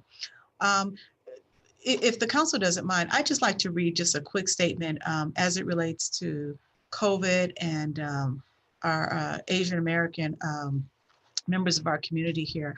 As the United States grieves in the face of ongoing anti-Asian violence, the city of Gardena stands in solidarity with the Asian and the Asian American and Pacific Islander communities. We send our deepest condolences to the family in Atlanta and beyond that have lost their loved ones due to malicious hate crimes. And it saddens me to say that the Los Angeles area has experienced over 114% increase in anti-Asian hate crimes from 2019 to 2020. So to our Asian American and Pacific Islander community members that have been affected by racial discrimination or hate-fueled attacks, I see your pain and I hear you. We would not be Gardena without our vibrant Asian American Pacific Islander community. And the city of Gardena is committed to doing whatever it takes to help our community members heal. We must have a united front against all forms of intolerance, and the standard of safety for all of our communities of color cannot be violated or left unaddressed. To that end, if one of my council colleagues would join me with a second, I'd like to direct the staff to prepare a formal resolution to condemn and combat acts of racism, xenophobic rhetoric, and harassment against Asian and Asian American and Pacific Islanders to be placed on the agenda at our next city council meeting. And to our community, if you see or encounter any type of racial discrimination or hate crimes in any form throughout Gardena, please report it to our police department by calling 310-323-7911. So I will probably mention this again during council directives and ask for a second and bringing a resolution before the city council at our next meeting. So I'll thank you. second that. Yep, I'll second that. Thank you, Madam Mayor. I'll Okay. second The Asian American community I really have- thanks you. As a matter of fact, I have to have a resolution already written that was adopted by the California Democratic Party. And if we could adopt that as well as a part of the process. I don't know how, am I out of order for suggesting it right now, or do I need No, to? no, no, that's fine. If you could just forward that to our staff, and then they'll make sure we get this all incorporated together. Okay, all right, thank you, guys. Thank you. With that, let's move on to item number 14A under departmental items. Mr. City Manager. Mayor Serta, members of the City Council, agenda item number 14A is the execution of one-year agreement with JL Group LLC for background investigation services not to exceed $77,000. On February 13, 2021, the police department's contract with MA5 Investigations for pre-employment backgrounds and polygraphs expired. As such, the city released a request for proposal, or RFP, on December 17, 2020 to acquire a new contract for background investigation services related to both sworn and civilian applicants. The minimum requirements of the RFP were that the selected contractor shall have a minimum of 3 years experience, shall possess a valid California Bureau of Security and Investigative Services, or BSIS, licensed to be peace officer standard and training certified or post-certified. The RFP also stated that it was the preference of the city that all personnel who perform under this contractor are licensed private investigators. The RFP was made available via Planet Bids, the city website, the city clerk's office, and noticed in the Gardena Valley News. Additionally, any entity who holds a City of Gardena business license for investigative services was personally contacted by phone by the contract administrator to be informed about the release of the RFP. The city reviewed 7 proposals, and JL Group LLC, with over 70 years combined experience in law enforcement and private investigation, was determined to be the lowest responsible bidder. All individuals who will work on this contract are licensed private investigators, and the investigators have worked with agencies such as Huntington Beach Police Department, Carlsbad Police Department, and the City of Torrance City Attorney's Office, to name a few. The agreement is a 1-year contract and may be extended by 2 additional 1-year periods. This 1-year contract with JL Group LLC will be funded by contractual services and shall not exceed $77,000. What's required tonight is authorize and execute this contract. Okay, thank you. Does any member of the council have any questions or comments at this time? Let's start with Councilmember Cascanian. Thank you, Madam Mayor. Mr. City Manager, I'm looking at the chart over here with the JL Group, and they charging us $60 an hour, estimating 4 hours minimum, $240. Is that so? That means that they're going to charge us minimum 4 hours, regardless of the investigation time, or how is that? That's just the calculation that backs into the contract itself. But the main premise of the contract is it's a package deal, right? To get into the 77,000. So we estimate about 25 sworn, 30 civilians, and then about 15 initial screenings. So they're doing a package. Yes. So if we exceeded that numbers, let's say sworn 25, if we exceeded that, how much additional is going to be? Is it going to be 1320? Is that what it is? I want to invite Chief Safel to see if he can shed light on the specifics of any overages on the contracts with JL Group. Chief? Good evening, everyone. Can you hear me? Yes, we can hear you. Yeah, so that is not a 4-hour minimum. What that is an estimate of time that would take to get the package ready for investigation. So although that is an estimate of their time, that it would take 4 hours for the personal history statement and the inquiry questions, it's merely an estimate of time. We don't think it's going to take 4. It would probably be around 1 or 2, depending on how much information they get from the applicant. Okay, and as far as the estimate, we have like 25 sworn in. It says, how about if we exceed that number as a 25? So what's the additional fees that we gotta pay? Is it 1320?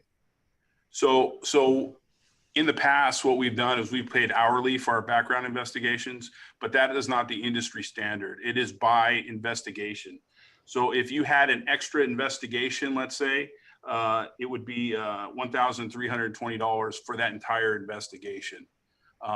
The way that we tried to figure or compare the apples to oranges, if you will, the hourly to by investigation, was that we estimated 25 sworn investigations per year, 30 civilian investigations per year, and 15 initial screenings, which are usually end up in disqualification per year. That was over a 3-year period to average those. We do not believe that we will exceed what we have put in this proposal. So we will not. So the average is that we have it's about 25, 30, and 15. That's, I mean, we don't have more than that. Do you think, or we will not exceed that? Yeah, that's correct. And as we spoke before, we are about 4 officers away from being replacing our entire complement. We are probably 3 away from replacing our non-sworn positions. So if you average that over the year, it will probably be much less than 25 or 30, depending on which category you're in. Thank you, Chief.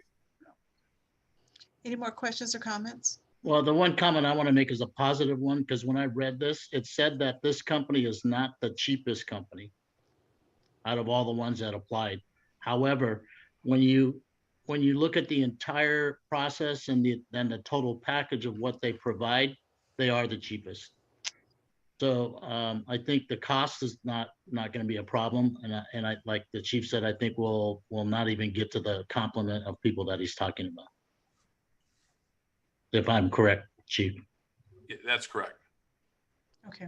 Madam Mayor, I just wanted to add one other comment. I want to thank city staff, city managers, and the chief for making this a real competitive opportunity for folks to participate by putting it in Planet Bids, putting it in the Gardena Valley News, and calling businesses directly to give them an opportunity in case they didn't look at those publications. So I think we're doing our level best to make sure that small and minority and women-owned businesses get the opportunity to do business with the city of Gardena. So I want to thank staff for addressing that and putting that initiative forward. Any more questions or comments? Madam City Clerk, is anybody from the public wishing to speak on this item? Yes, Madam Mayor, we have 2 speakers from the public, Rudy Martinez and Zahid Ahmed. Okay, go ahead.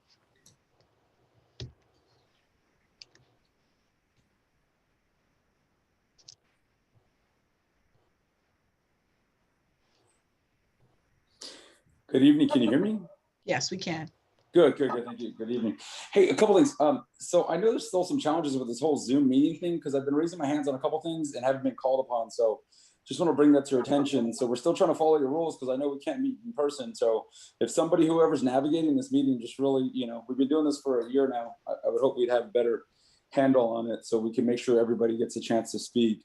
So that was just my first thing because I wasn't able to speak on some of the other things.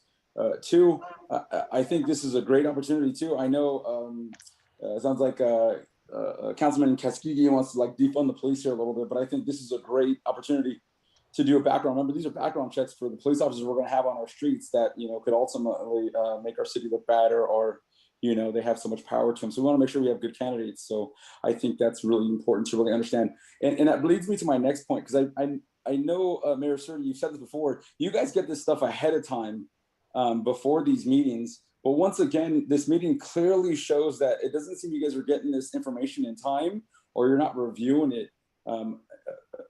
So hopefully you guys can really improve that, so it doesn't seem like we're asking these questions like we've never seen this before. And my next point too is, once again, I want to go back to saying, is there any way we could put in the budget that we could offer some classes for Mayor Serta and the rest of the city council to do some how to run a city? So if we have questions and concerns, we're not leaning so heavily on the support staff, that we can make these educated decisions. I think that would benefit us as the community members and the taxpayers, to really get our mayor and city council just a little education to really help understand what they're dealing with and how they're affecting their citizens and taxpayers' lives. So that was just one of my other ones. Last, I just wanted to comment on that COVID, since I wasn't able to. I just want to know if the city manager can cite his source where he's getting his information. That would be very helpful. He said many times last year how Los Angeles County has mixed up the parameters and the city limits of Gardena. So I want to make sure those are correct. And I want to make sure, I really want to look into where those sources are coming from in regards to all those numbers and tests and so on and so forth. And last but not least, I would love, since we're consulting and we're spending a lot of money for everything else, could we bring on a public health official so we can make our own decisions, and so we could stop this ban order and not have to rely on the county? Because I think that was the excuse last time, is we don't have somebody on staff. But we love to throw money out and get consultants. So maybe we could do that. Maybe get an old doctor that's retired to really come back and be a consultant for our city and be our public health official for the city, to really make these educated decisions, as opposed to people that maybe this is not their forte, or don't understand how to run a city properly, or get the education that they really need. So that's all I have. Thank you so much. I appreciate it. Okay, thank you. Mayor Serta? Give me 1 second. Let me just real quickly comment. That was Mr. Zahid, I believe. Or I forget which speaker that was. That was Mr. Rudy Martinez. Oh, Mr. Martinez. Just one thing of note, the city has been doing Zoom now for about a year, but understandably, there are some challenges, trying to do this. We're all in separate locations. We are monitoring when the hands go up, and sometimes the hands go up once we get ready to start voting at that time. So if you do put your hand up late, then unfortunately you may not be able to speak. So I really suggest that people in the very beginning of the agenda item, that they put their hand up, kind of early on. That way it helps our staff, whether it's myself monitoring this, our city clerk, or our deputy clerk, or any of us, we can kind of better address you. But we're still all working our way around this Zoom thing. So that's one thing I'd like to mention. The other thing, as it relates to staff being educated on the subject matter, we all receive our city packets Friday before our city council meetings. We all discuss this, but if you're familiar with the Brown Act, we're not able to all come together and discuss these questions amongst each other. We have to wait until we have a formal meeting like we are now with our attorney present, and make sure that it is public. So many of us have been doing this for a really long time, and the opportunity for us to ask questions is during our council meeting. And some of the questions, believe it or not, we already know the answer to them, but we think it's important that we bring certain things out in our staff report so that the community is aware of it. We do rely on our staff because they are experts. Many of us may not have a background in hotel or parking and so on, so we do rely on our consultants. I like to think that these are probably some of the best people who are versed in all these things. So I think our council is doing a great job, and periodically we all attend conventions on various things as it relates to council, but this is an opportunity for us to ask questions and move forward. I don't think any question is a stupid question, and sometimes we may even need to ask that question a second time and get a little bit better clarification from that. So just to make sure that you're aware of that. The last thing that was mentioned about a public health officer, I believe our staff, we've looked at the numbers for that. It is really expensive for a city to have their own public health officer. So that's just something that I think the community should know. That sounds great to have your own public health officer, but it is pretty expensive. Mr. City Manager, you wanted to add something? Yeah, Madam Mayor, I just wanted to clarify that the City Council is in constant communication with staff, especially myself, throughout the week. And we speak on certain matters. If they have any questions regarding the agenda items, I get a phone call or a text. I clarify that with them. They do get the packets on time, Friday afternoon. As the mayor has stated, there is one thing that's called the Brown Act that prohibits them from discussing this amongst themselves without proper noticing and proper attendance from the general public. And that's just really to protect, your freedom to be able to, participate and comment on certain matters. As far as the COVID-19 update source, I've repeatedly stated that these numbers are coming from our health officer, LA County health officer. So again, want to reiterate that source doesn't come from Gardena. It comes directly from our Emergency Operations Center, who is in constant communication with LA County Public Health Office. And so we're not generating any of these numbers. We're getting it directly from LA County Public Health and directly from our hospital. And lastly, I just want to echo Mayor Serta's explanation on health officer. It's extremely expensive. Imagine, getting a complement of doctors on your staff. I can say that several cities have tried to band together to get their own public health officer, much like LA County, but the cost is just cost prohibitive. Imagine that, a few cities are wanting to share the cost, and they still can't afford it. So much less having the city of Gardena pay for the bill for several health experts, doctors with doctorate degrees. It's just not possible. Mr. City Manager, it's not just as easy as having a doctor come in and be the county or be our city doctor. We have to actually adhere to everything that a county health department is required to have and do, regardless of who we are. So to have our own public health department, it's way too costly. And the South Bay COG right now, all the South Bay cities are looking at it. It's way too expensive. So we're still kind of looking into that. Okay.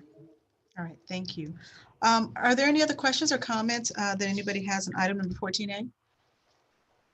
Madam Mayor, I thought that there was another speaker also. Oh, I'm sorry. Madam City Clerk? Yes, Madam Mayor. Mr. Zahid Ahmed is waiting to speak. Oh, go ahead. Thank you.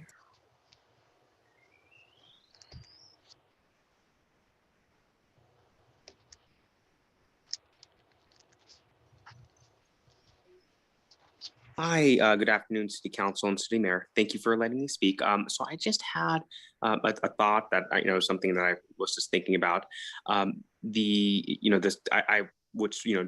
This contract seems very good. I was thinking about adding, something that some major companies do, and even neighboring cities have programs for body camera footage review. It will just be for quality of service.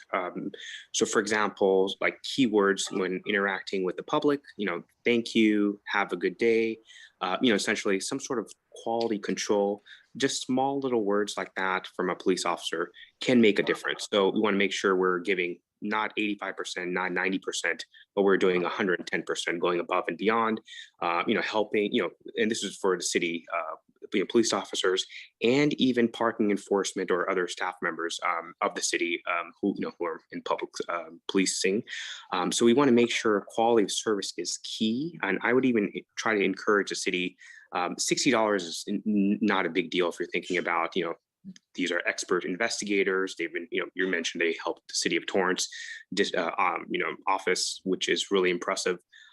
So, this is an excellent bid, but I would see if we can add a quality of service, just quality control, essentially random body video, just being, audited for best industry practices and excellent customer service.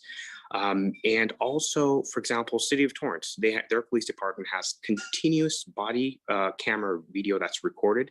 It's only turned off. There's a watch. You can push a button. They can push a button, a red button, when it shuts down the video.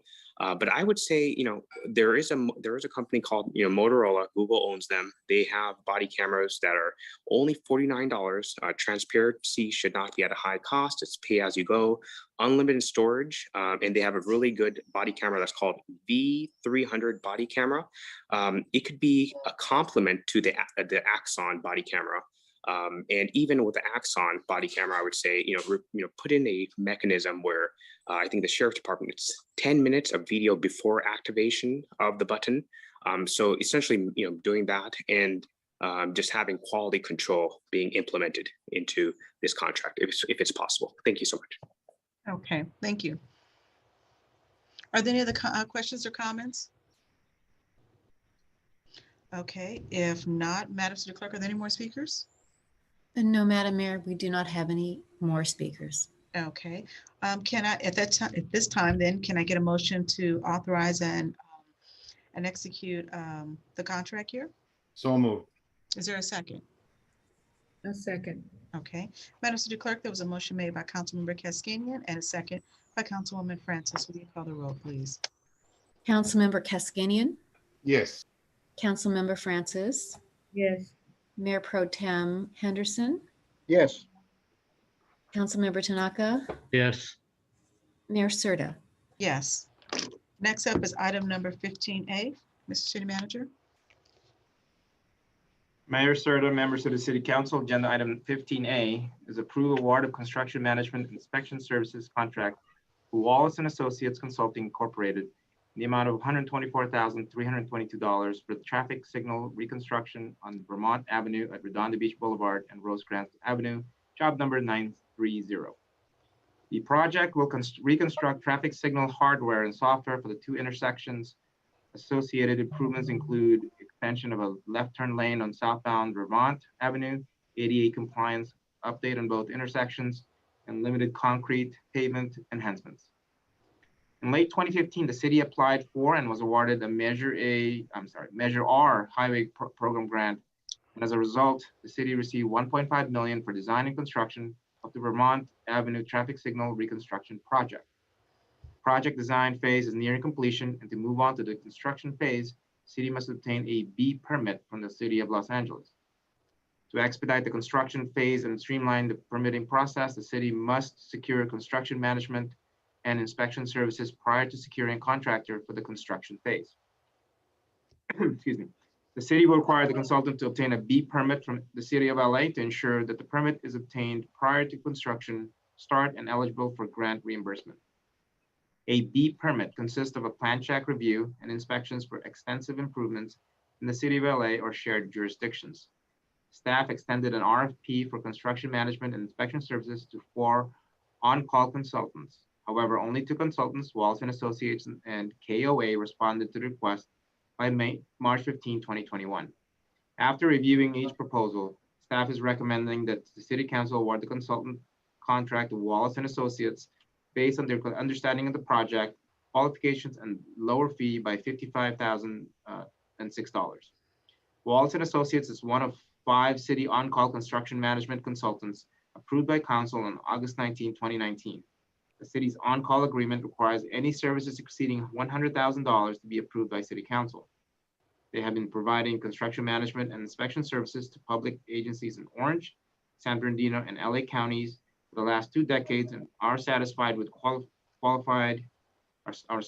staff with qualified inspectors, ensuring that the project will adhere to design and all applicable codes and standards. Wallace and Associates will augment the capacity of the Public Works Engineering in performing construction support for the project. The financial impact is $150,000 as a budget for construction management and inspection. Funding source would be a Measure R highway program. What's required tonight is approval award of construction management and inspection services contract to Wallace and Associates Consulting Incorporated. And I do have, I want to invite our Principal Civil Engineer, Kevin Kwok, to answer any questions. He will be the lead person interfacing with, if awarded, to Wallace and Associates. Okay, thank you. Does any member of the council have any questions or comments, since we have an expert, Mr. Kwok here? I have a real quick question. Go ahead. Wasn't there a point in time where there was supposed to be a project on the LA side that we entered into some type of an agreement that they were going to fix the intersection, they were going to manage the lights and the signals? Is that no longer on the board? The warehouse on the. Yeah, it was northeast supposed to be corner. some kind of a trucking, like a Amazon place where they were gonna put trucks and stuff in there. Is that not, that's not gonna happen anymore? Let me just interject. I think that's different. I think if that facility had come in, they were making a proposal of things that they would do as far as improving an intersection. So I think maybe might be mixing the two. It doesn't jar my memory, Councilmember Tanaka. Okay. That's How about probably Lisa? before. It was Lisa have with anything? Mr. Medrano was the city manager then. And it was the northeast corner, that empty big lot by the UCI college. Hmm. That there were Yeah. going to be a warehouse, a trucking company was going to occupy it with the warehouse. This one was Yeah. about Lisa, 3 years ago. Lisa was on that, Yeah, wasn't she? thank you, Councilmember Tanaka. This goes back a few years. There was a logistics operation being proposed on Vermont Boulevard, right across the street on Redondo Beach in Vermont, so right adjacent to us. We had entered, it was Prologis, we had entered into an agreement with them where we were gonna, I can't remember, it was a 6-figure settlement that we could use for various improvements for bus stops, median improvements. It wasn't locked in, we just gave them an idea of what we were gonna do. The Prologis was originally approved with the city of LA with a mitigated negative declaration. It was appealed, it went back out for an EIR. I do not think that they are back through the process with that. So So it's pretty much off the board then. That's fine. one day it will be back. Okay, thank you. I appreciate that. I just thought I remembered something. Okay. You did. Thanks. Any more questions or comments? No? Okay. If not, can I get a motion to approve the inspection services contract to Wallace and Associates Consulting Corporation? So moved. Is there a second? Okay. Madam City Clerk, there was a motion made by Councilmember Tanaka and a second by Mayor Pro Tem Henderson. Will you call the roll, please? Councilmember Tanaka, Yes. Mayor Pro Tem Henderson, Yes. Councilmember Cascanian, Yes. Councilmember Francis, Yes. Mayor Serta. Yes. Okay. Mayor Serta? Yes. Hi, this is Deputy Clerk Romero. I just wanted to let you know that Mr. Zahid Ahmed's hand is up. Okay. On this particular item here? I believe so. Okay, let's go ahead and let him speak.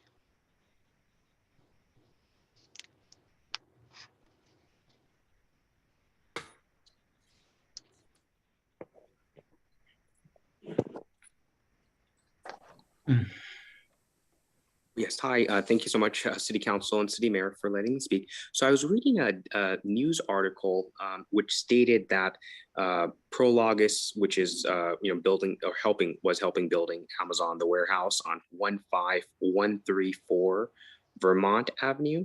The article states that Prologis paid the city of Gardena $630,000, of which $175,000 was supposed to be for center median, $150,000 for traffic median fee. In addition to the $930,000, developer also agreed to make a bus shelter, also for patrons that are waiting for the bus. So essentially, I did see that article, I just want to say, I was looking at the map of the scope of work where it's happening. Essentially, it's the scope of work is at 2 project locations, one on Vermont and Rosecrans, and the other one at Vermont and RBB or Redondo Beach Boulevard. I was just wondering, between Vermont on it's the piece of land on the train tracks that goes from Vermont all the way to Gardena Boulevard. It's on Vermont Boulevard, Vermont Avenue, between RBB and Gardena Boulevard. It's like a piece of land for train tracks.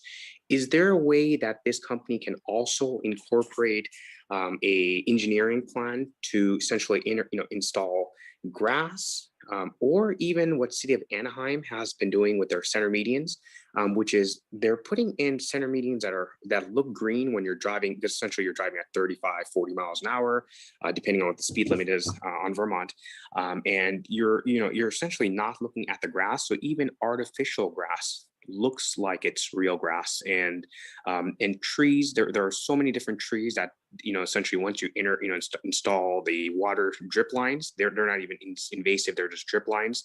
They'll water the whole area, and if that's even possible. So essentially, I wanted to ask if there's we have the funding source.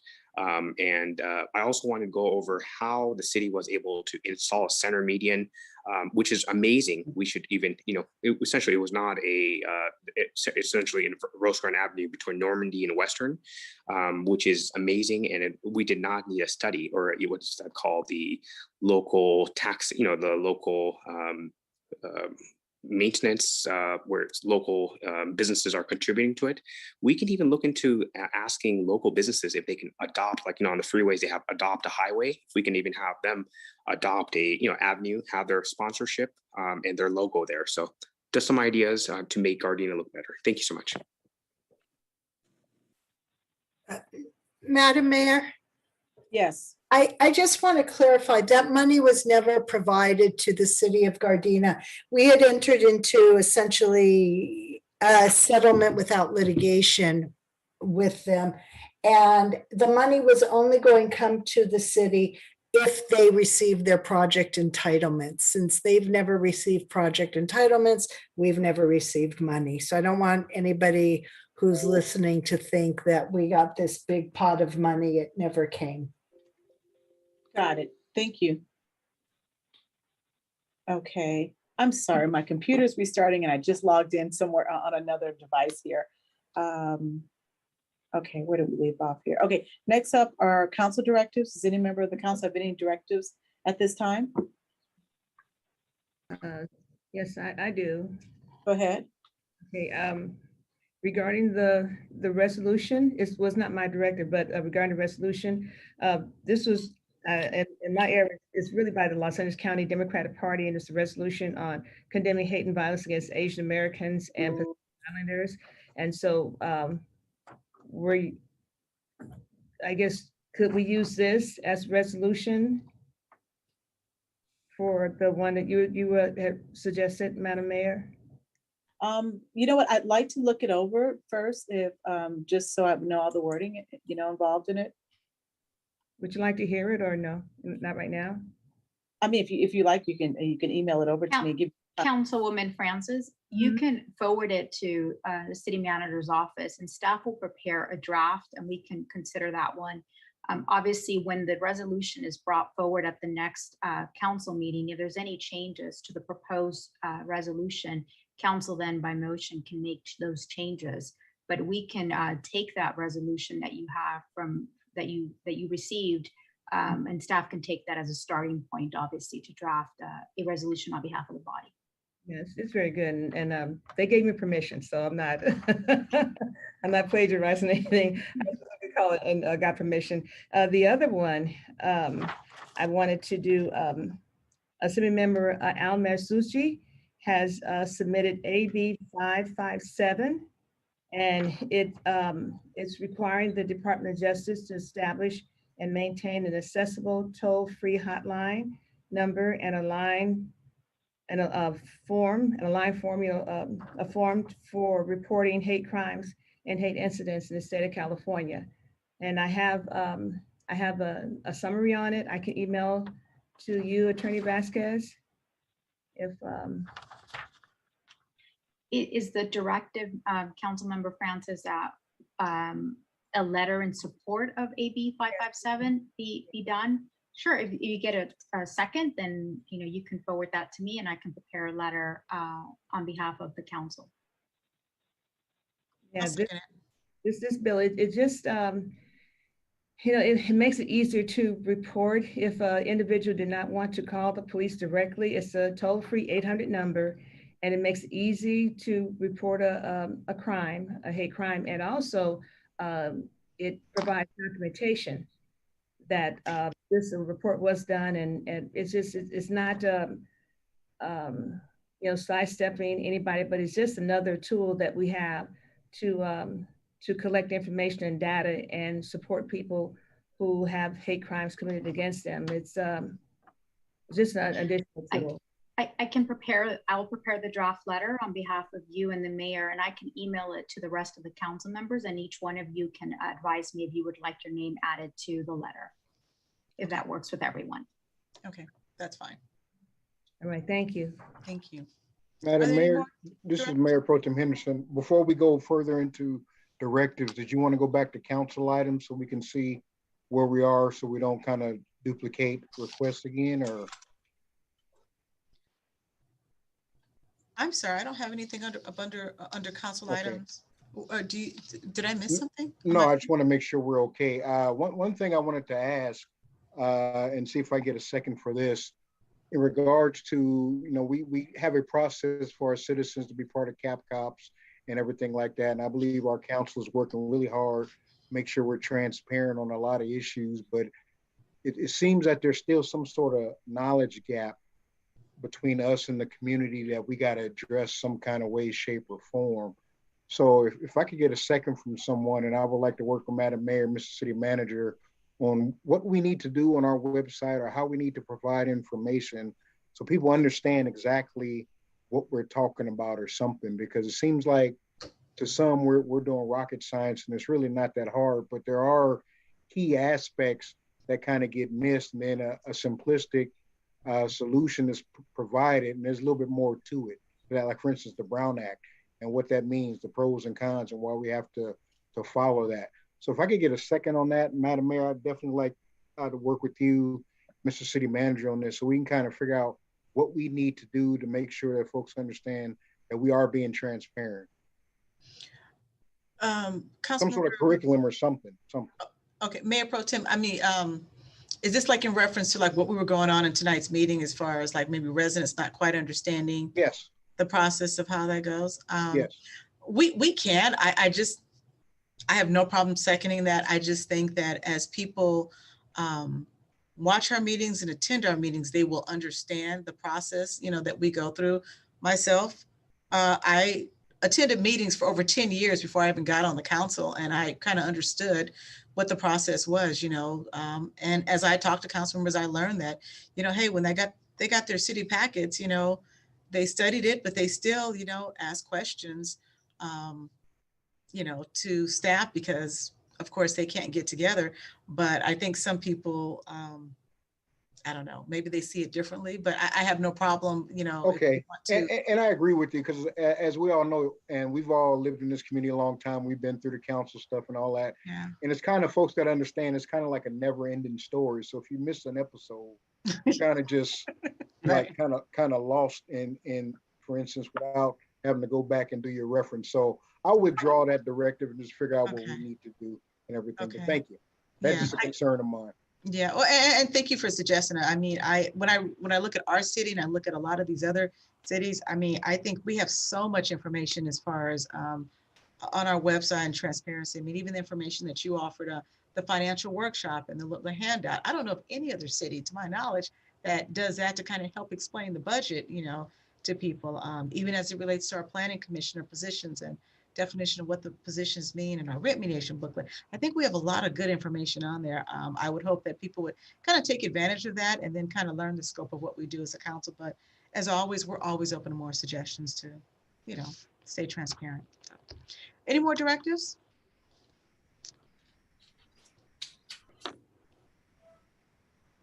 Okay, if not, Then let's move on to city manager's remarks regarding previous directives. Mayor Serta, members of the City Council, I have two memos that I sent to you with the agenda packet. The first memo is in response to a council directive during the February 9th, 2021 council meeting, which is an analysis of business license and revenues generated for fiscal year 2019, 2020, and 2020 to 2021. Second memo is a detailed summary in response to Mayor Pro Tem Henderson's directive at the same council meeting, which is February 9th, 2021, regarding the services provided by the Gardena Juvenile Justice and Intervention Program, or GJIP, and the Sentinel Youth Services, or CYS. Lastly, we have a video. I'm just going to read this public service announcement provided to me by the Recreation Department. The Recreation and Human Services Department is happy to announce our Bunny Stampede. This event will be held Saturday, April 3rd, 2021, from 11 a.m. to 1 p.m. We will have special treats for kids at Raleigh Park, Johnson and Freeman Parks, and a special guest at the Nakaoka Community Center. Visit all 4 locations and have a chance to win a free Easter basket. This event is a drive-through event and will follow all public safety guidelines, and we all hope to see you there. And we do want to send out a special thank you to all of our sponsors. Now we're going to play the video. Okay.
Pause it. Give us just one moment, please.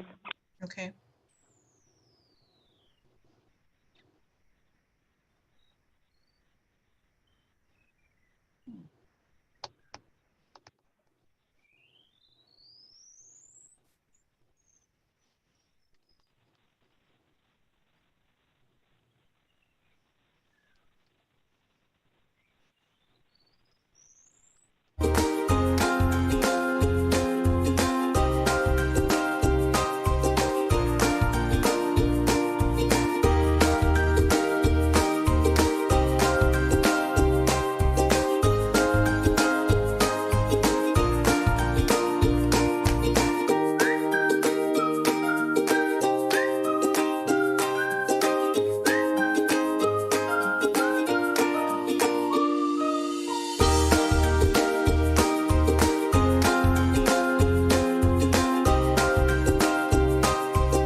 Okay, very good. All right, with that being said, Mr. City Manager, is anything else? Mayor Serta, that ends my report. Okay, thank you. Next, we're going to move on to council remarks. We're going to begin tonight with Councilmember Tanaka. Oh, thank you, Madam Mayor. Let's see, let me find my stuff here. Sorry, forgot I was first tonight. So as of our last meeting, I did attend the South Bay Regional Communications Board meeting through Zoom. And the greatest thing that I attended this last week was the COGS General Assembly. That was a really good day from 9 to 5 that was spent learning a lot about things that are happening now and in the future.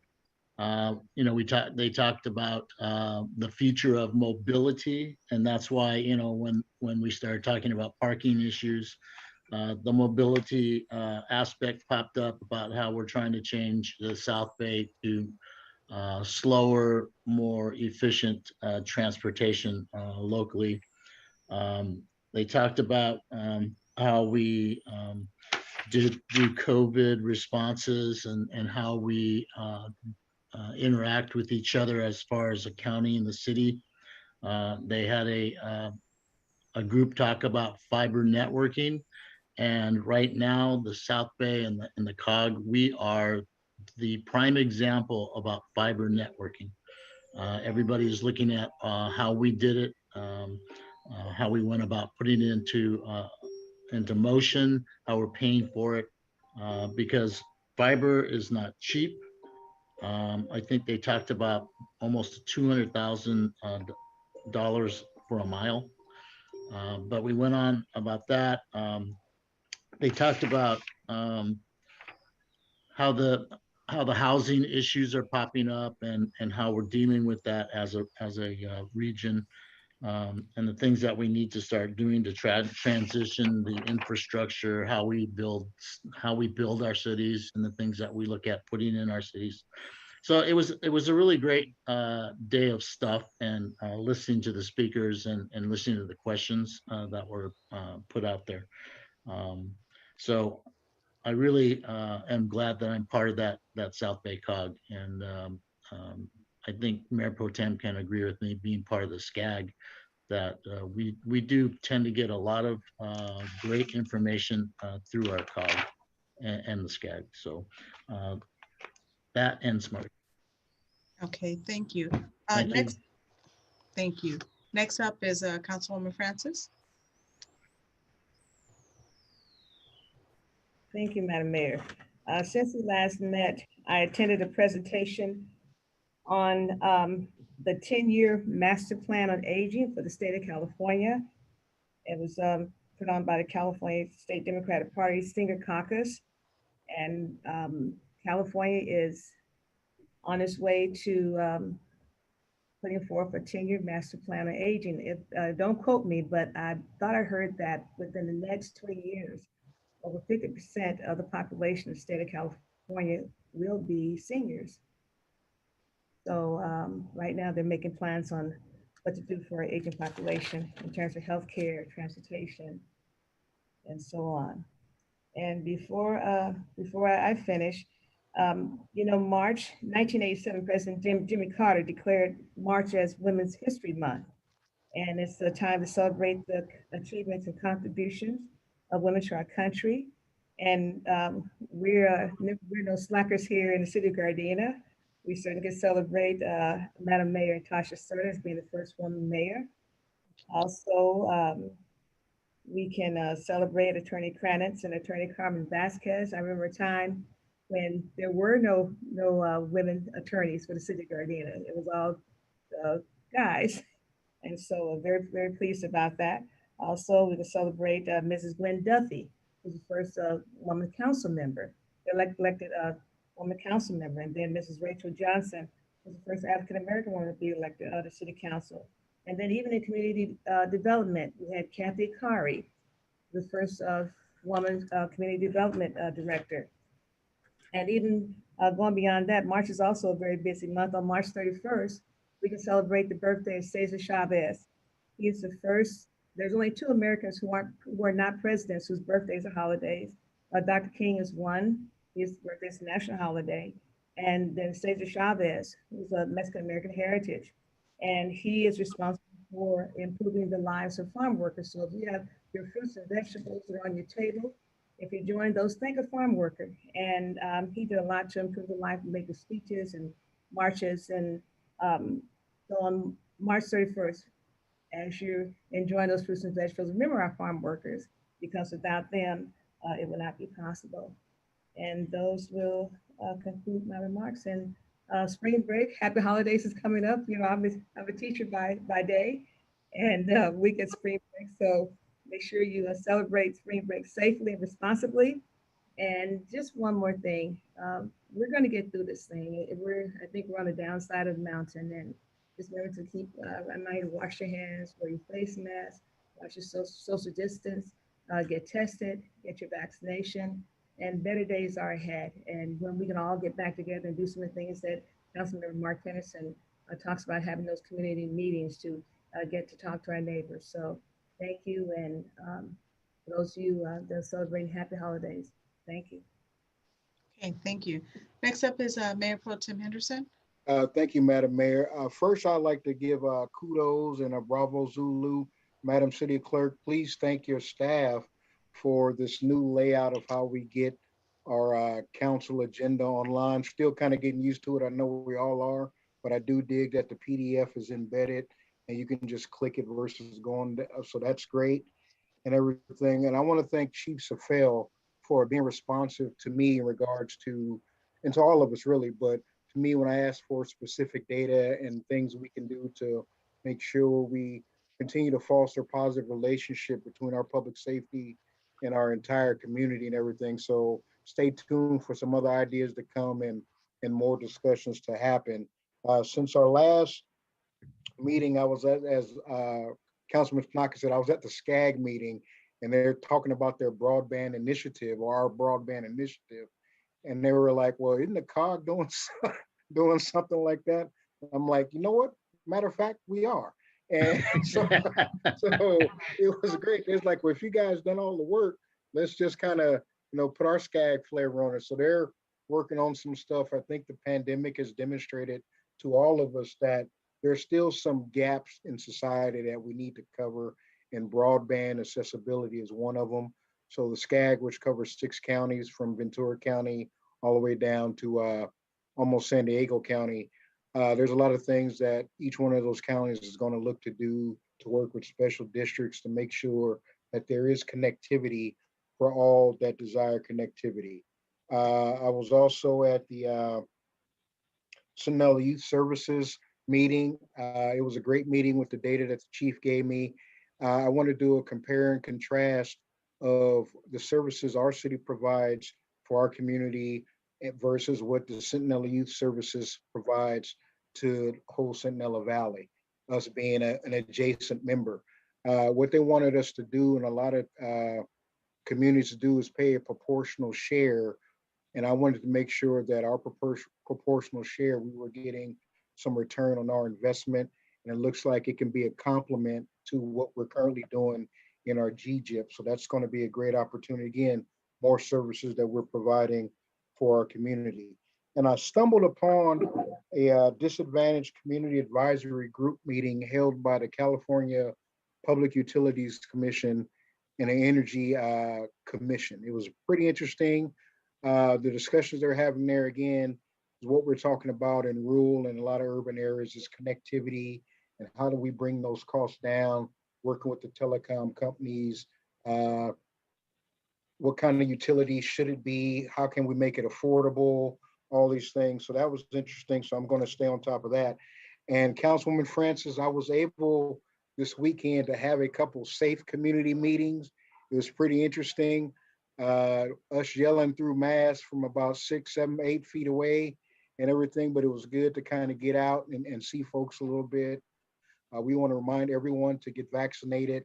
You should be on your second shot, hopefully, by now. Remember, as she stated, to wash your hands, wear your mask. I think we got to wear 2 masks now. And Madam Mayor, so ends my report. There we go, unmuted. Thank you. Thank you very much. And for myself, since the last council meeting, I attended my monthly CCGA meeting where we discuss how cities can, cities that have card rooms in can work with our state to make sure that we can get all the funding that comes back to our city as possible here. So always a very busy and a long meeting for us to attend once a month. I also attended my monthly sanitation meeting, and you know, it's interesting how, and I don't know if I mentioned this before, but in the sanitation district, as you know, most of the wastewater, when you flush your toilets, water that goes down your drain goes to the sanitation. And they were actually testing and seeing COVID. And when we were at our highest point, they were also seeing the numbers high there. But fortunately, because the numbers are going down now, they're also showing the numbers in the wastewater now that the COVID numbers are going down. So I just thought that was a little interesting tidbit that I would share with you. That was one of my monthly meetings. And last week, I had the opportunity to attend a special meeting that Congresswoman Maxine Waters had invited me to, myself and a couple other mayors in the city. Apparently, there is money through an appropriations committee, money that cities could possibly be eligible for to help fund some of their projects. And I took this opportunity to mention all of the projects that Gardena has right now, whether it's our new aquatic center or on our wish list. Hopefully we can purchase more property for a senior center and things of that sort. And I sent her everything, and hopefully I'm hoping that something can be funded with that. So I was happy that we were able to be invited to that meeting to give our wish list to the Congresswoman, and hopefully there'll be some funding there for us. And then the last comment that I'd like to, well, it's not a comment, but just a quick little special recognition to one of our Gardena residents. I know normally we don't do this at our council meeting, but during our council remarks, we can kind of say whatever we want to say. And I thought I'd take this opportunity to wish one of our residents a happy birthday, Miss Esther Barbic. She is the mother of one of our commissioners, Miss Annie Roddy. Her mom turned 101 years old. She's our Gardena resident. She's lived here for 54 years. She's been active in the community. She's a church woman, wife of a military, her husband, and she's a mother of 3 children, a life member with the Elks Lodge. And I just thought it'd be great if we could just wish her a virtual Zoom happy birthday, a quick little applause. And I believe she is watching tonight's meeting. I have a little certificate here. I'd just like to read it. This was actually sent to her. It's a certificate of congratulations being presented to Esther Barbic, longtime beloved citizen of Gardena, and this is an official acknowledgement of her many life contributions and extending our sincere and warm congratulations in honor of her reaching life's century plus milestone. So this is her 101st birthday, and on Tuesday, March the 2nd of 2021, is when she turned 101. So this certificate says, may your special time of celebration with beloved family members and friends be filled with joyful and wonderful memories. We also extend a personal heartfelt wishes that you may experience the blessing of many more years of good health and much happiness. And so it's a distinct honor and pleasure to present congratulations to one of Gardena's very own. And it's dated today, March 23rd, 2021. And it's been signed by all the council members, and she's received a copy of this. So once again, happy 101st birthday to one of our relatives, one of our citizens, Miss Esther Barbic. So happy birthday once again from this entire council. And with that, that ends my report. Thank you. And next up is Me. Councilmember Cascini. Sorry. All right, Madam Mayor, thank you very much. Since our last meeting, since we are in a hotel mood that we want to desperately hotels in the city, and I did meet with 2 investors for 2 reasons. First, to ask, what's the requirement, what they think about the parking issues and stuff. We had a lunch meeting with both of them, both the different days. And both of the investors, they were very, very interested to put a hotel in the city of Gardena. As a matter of fact, one of them interested on Artesia Boulevard. I spoke with him, and the other one is interested on Rosecrans and Van Ness area. And they were, I think, talking with a couple of property owners on Rosecrans, see if they will sell their property and join that 2 property and put the hotel over there. So we did discuss a little bit, and I did refer them. Actually, I gave the city phone number, and I asked them to talk to Spencer De La Cruz, and he will be more helpful with that, and he will guide them, you know, what it needs, what it takes. And I mentioned to them to reach out to the city manager as well too, and he will give some more information regarding that. And since our last meeting, again, as usual, you know, I did volunteer to take our seniors to get their COVID shots. And I've been actually today at Pierce College twice, Mayor Pro Tem. And today, Madam Mayor, I get my second vaccine shot already. So I'm vaccinated, I'm through with it. And knock on wood, I don't want to jinx myself. I'm not feeling anything, no symptoms, no fever, no headache. So since 12 o'clock today, I'm doing okay. So it's been 10 hours already. And I just want to wish my colleagues, everybody, the entire community here in City of Gardena, happy Palm Sunday and happy Easter for everyone. And that's my report, Madam Mayor. Muted. Thank you. Thank you very much. Announcements here. So just two quick announcements. First one, it was mentioned earlier already with the video. We want to remind everybody Saturday, April 3rd, 2021, we have our Easter Stampede that will be from 11 to 1 p.m. It will be at 4 different locations: Raleigh Park, Freeman Park, Johnson Park, and the Nakoka Community Center. If you'd like more information, please feel free to call our Recreation Center, and they can give you more information as far as all the drive-through information. I apologize, I don't have the flyer in front of me. The second announcement I have is the City of Gardena will be hosting its second virtual workshop to discuss the sixth cycle 2021 through 2029 housing element, which will be on March 31st, 2021 at 6 p.m. This will be by Zoom. So if you'd like more information on that, you can go to our city website. I'm sure you'll be able to kind of click into it and view the virtual workshop that we have there. So with that being said, let me move on to remembrances here. Tonight, we're going to adjourn in memory of Mr. Tom H. Parks, who was 88 years of age. Mr. Parks was dubbed Mr. Gardena for his numerous contributions to his history and culture. Mr. Parks was a Navy veteran and served abroad the USS Pittsburgh during the Korean War. Mr. Parks was a reporter for the LA Examiner and editor of the Gardena Tribune. He was the director of public relations at the Horseshoe and Gardena Clubs and general partner of Horseshoe Club from 1975 to 1983. Mr. Parks was also the executive VP of the Gardena Chamber of Commerce for 13 years into his retirement, and was on the board of trustees for the Gardena Memorial Hospital in 1997. His name was placed on the Gardena Wall of Fame. He was also on the board of directors of the Gardena Carson YMCA for 15 years and was a co-founder of the South Bay Lions Club. He also penned the column Ramblings for the Gardena Valley News for 21 years. He is survived by his longtime partner, Jackie Ponder, his six children and seven grandchildren.